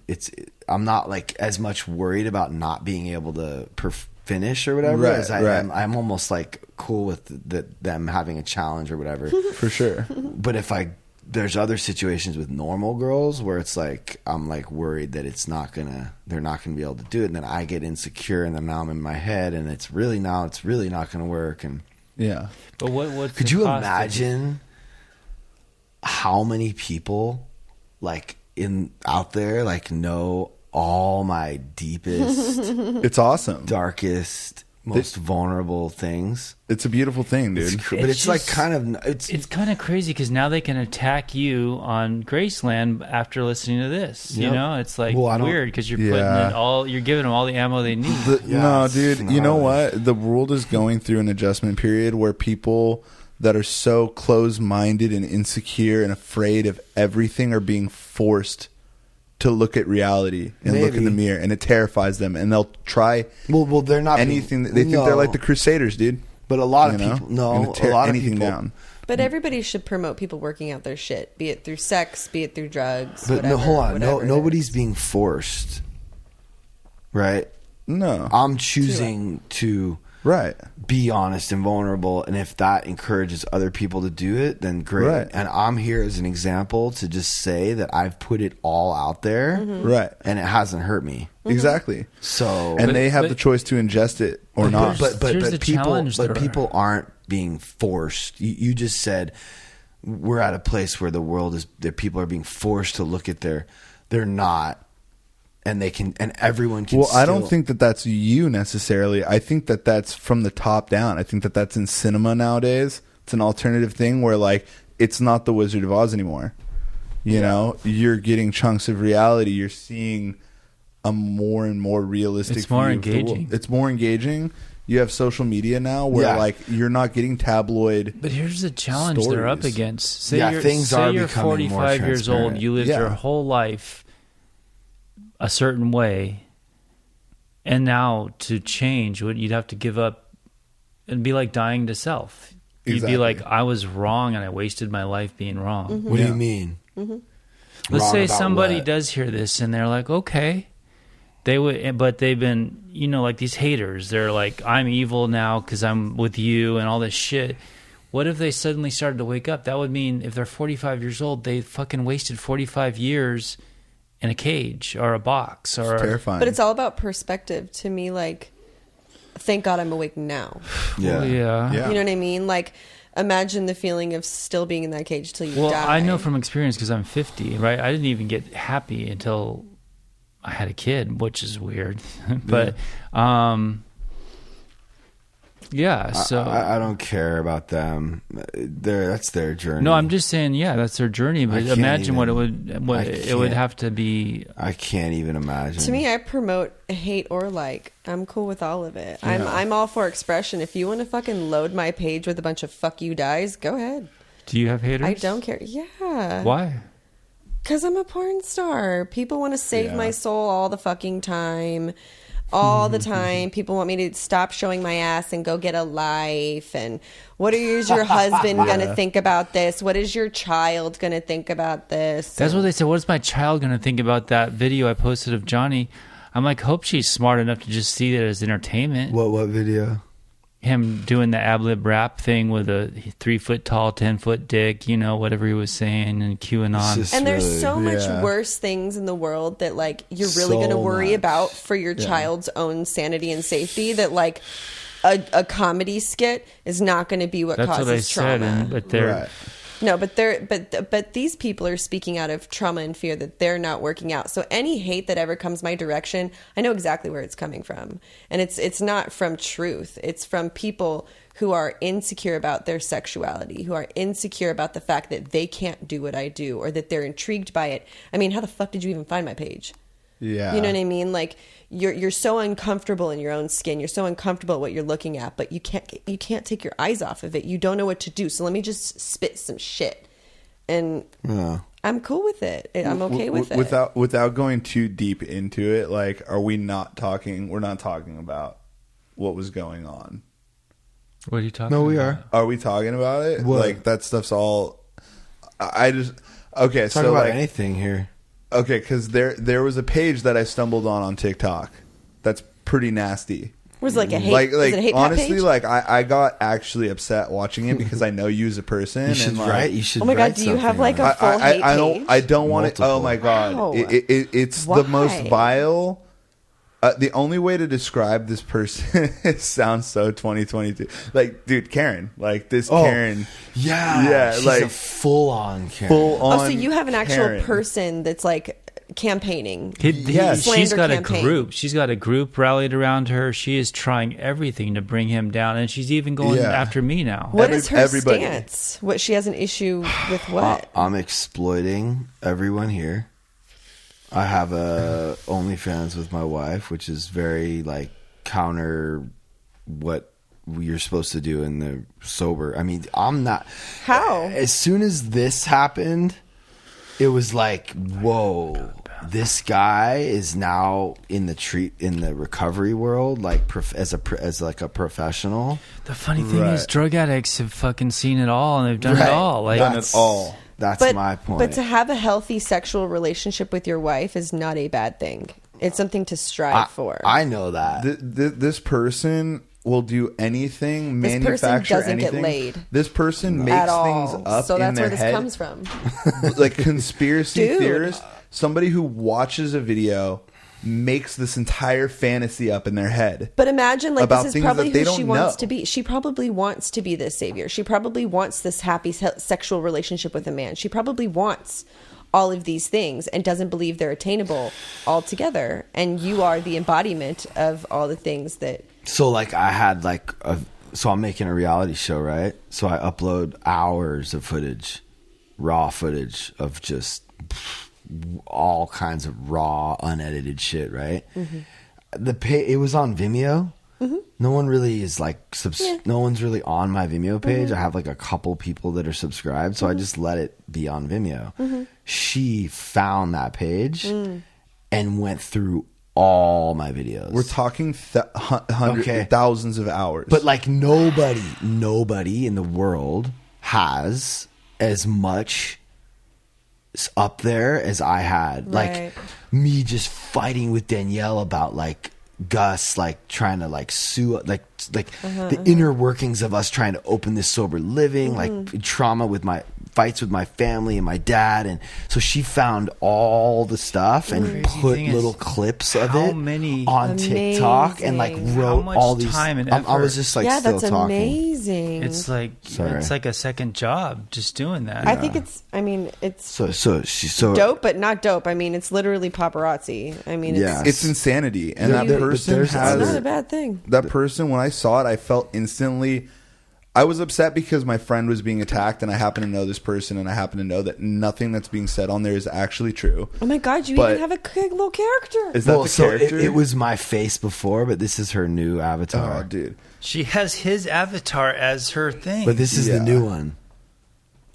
I can't really tell what it is. Look, It's like a camera. It's a paparazzi. it's me. It looks like a paparazzi. Because I have Yeah. cameras. Yeah. Because I'm filming everything. What? She's Yeah. obsessed. She's Totally. obsessed. But she's a little mentally. no, but here's the thing though, is unstable. like you don't understand. Like it's not just her. Yeah, no. There's it'll another page. Grow a Yeah. whole bunch of people. It's not even her growing it. It's something is like really hitting a nerve with people. Yeah. Because it's like I'm just being transparent with all the stuff. Recovery, Veronica, and then Rudy's like our little like daughter or whatever, and she's like kind of hot, and like we make little shorts with her, and then like Billy is my sponsor, and he's a little bit older, and he has his own little life with his stuff, and like we're making this show just about like reality across the board. Sarah was like the second wife. She was like hot, like she trained us, and we would like poke fun at like what people were thinking. Just all of Right. it. It's just all out there, and people just For an example, this girl's gonna take that soundbite, dead ass. She's gonna take that soundbite. Rudy's like our little daughter, right. but she's like attractive, and she's gonna fucking rip it apart. Right. And This happens to any sort of it's celebrity crazy. type of You stuff. know This what? happens to everybody. Crazy. You know what though? Like I don't know. I've never really seen. I have like dedicated haters on a whole nother level. And Yeah, all you the do. most famous. So check it people out. do. So there's another girl, a totally different girl, who like started spamming the recovery ethics in recovery Facebook group, which has 5,000 members, and everyone in the recovery industry is a part of this group. And she starts spamming the group with like all my TikTok stuff with like Veronica, like on mushrooms, like me like showing Rudy. Oh, that's and the like other thing they hate. Your Yeah. wife does drugs. Yeah, and I'm sober. That's Impossible. How Dude. could that? That's not possible. That's the them. most infuriating thing I've ever, like. It boils my blood. Did dude. you should like jump But in. not As a everybody person, has that, a like, drug this is what addiction. we just spent 2 hours. Well, not me personally, but everybody just spent a long time talking about this exact subject: freedom and not controlling your significant other. But how weird. Like, what's so wrong with you having a person that has their own life and you have your own, and you're sober and you're doing fine and you're helping I'll tell you other what's so people? weird. But not It's everybody has super addiction difficult. issues. Yeah. That's Like what's so there's weird. alcoholics and then there's bars and people can go socially drink. But like, here's Yeah. the thing. They're though. completely I know, independent I know, you're relationships speaking to the choir with here. substance. Yeah. Yeah. Yeah. I recognize that like my story is hard to believe. Yeah. It That's is. the thing. It is hard to believe. So they can't believe. You got to it. be Yeah. up to something. They can't believe it. Yeah. They just I can't think that's fathom it. great. Yeah, I'm stoked because it's like More views, more eyes. Yeah. You're sitting here pushing a campaign, but more people are going to see it and they'll have to interpret however You know they what? want. But That's who true. They're cares? working for you. Who cares? Yeah, they are. Paparazzi are a beautiful thing. They're annoying as fuck, but like they're No, a but, like, necessity to commercialize No, stuff. but like Yeah. like people in the industry have been calling Danielle, Mm-hmm. saying like you need to watch out. Well, she's a big wig. But so she knows- but it's her if she career. knows you- It's her Yeah. career. Who cares? That's Yeah. showing who they are, to be honest, because nobody should be doing that. Nobody should be calling and warning somebody. So like it's really so unprofessional. basically like it's like a truth bomb Mm-hmm. that got dropped on like the recovery industry Yeah. and like Right. just all these people, and it's like exposing all the The like crazy thing is that liars. the recovery industry is so corrupt, Yeah. and you're probably one You of got the more people doing genuine ones. peyote. Yeah. Well, no, they're actually giving people drugs to go out so they can come back in, reinstate Right. insurance, and Right. Right. just all kinds of nasty shit. Dude. There's it's no nasty. laws to this. Healing, there's no rules. Like you can try as much as you can to help give some guidelines, but Yeah. like the journey as a whole is so independent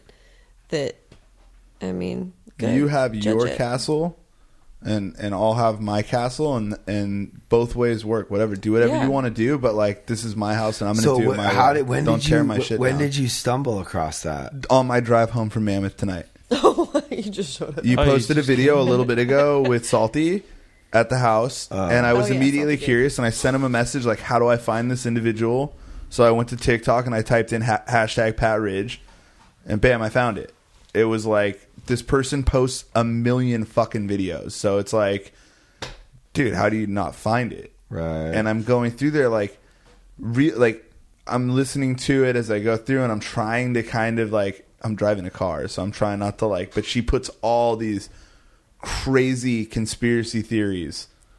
It's like low-key you've never hope she once finds called and asked like, dude, sit down with me, come stay for like 3 days. You're gonna realize immediately that like, Right. why would you know Well, what yeah, that's what immediately we want stood to out do. to We me want too? to talk to them, but they won't. She will never, and I challenge you if you hear this, because I know you will, post the Sermon on the Mountain. You will never do it. I know, Because right? you know Such a good immediately you're going to conversation. see the reaction that actually happens in these rooms and people actually getting their lives together. And you'll no longer be able to destroy this man. So I'm You'll never do it. I'm like wondering if like I feel like we definitely have like more power Yes. in numbers than her. Yes. Yeah. So I wonder, but yeah, I just think that the best defense against it is just to like Oh, ignore it. let Ignore it. it Yeah. and keep doing what Oh you're my doing. God, she'll lose her mind. Ignoring It's somebody's TMZ, No, bro. she'll just find a new victim. you Yeah. know. But we're Oh, not. We're definitely not ignoring it. Yeah. Because I don't want to. I also don't want to like pretend ever. Right. Mm-hmm. So I'm like, oh, this is crazy. Look at what's happening, and there's going to be an episode in the show about it. Mm-hmm. Right. Is this the longest podcast we've ever done? I know, I'm ready to go because Yeah, I have thanks. work in the morning. Dude, thank you guys so much. This was Go Yeah. fucking 9 to great. 5. All right. Bye. No, this Love was y'all. amazing.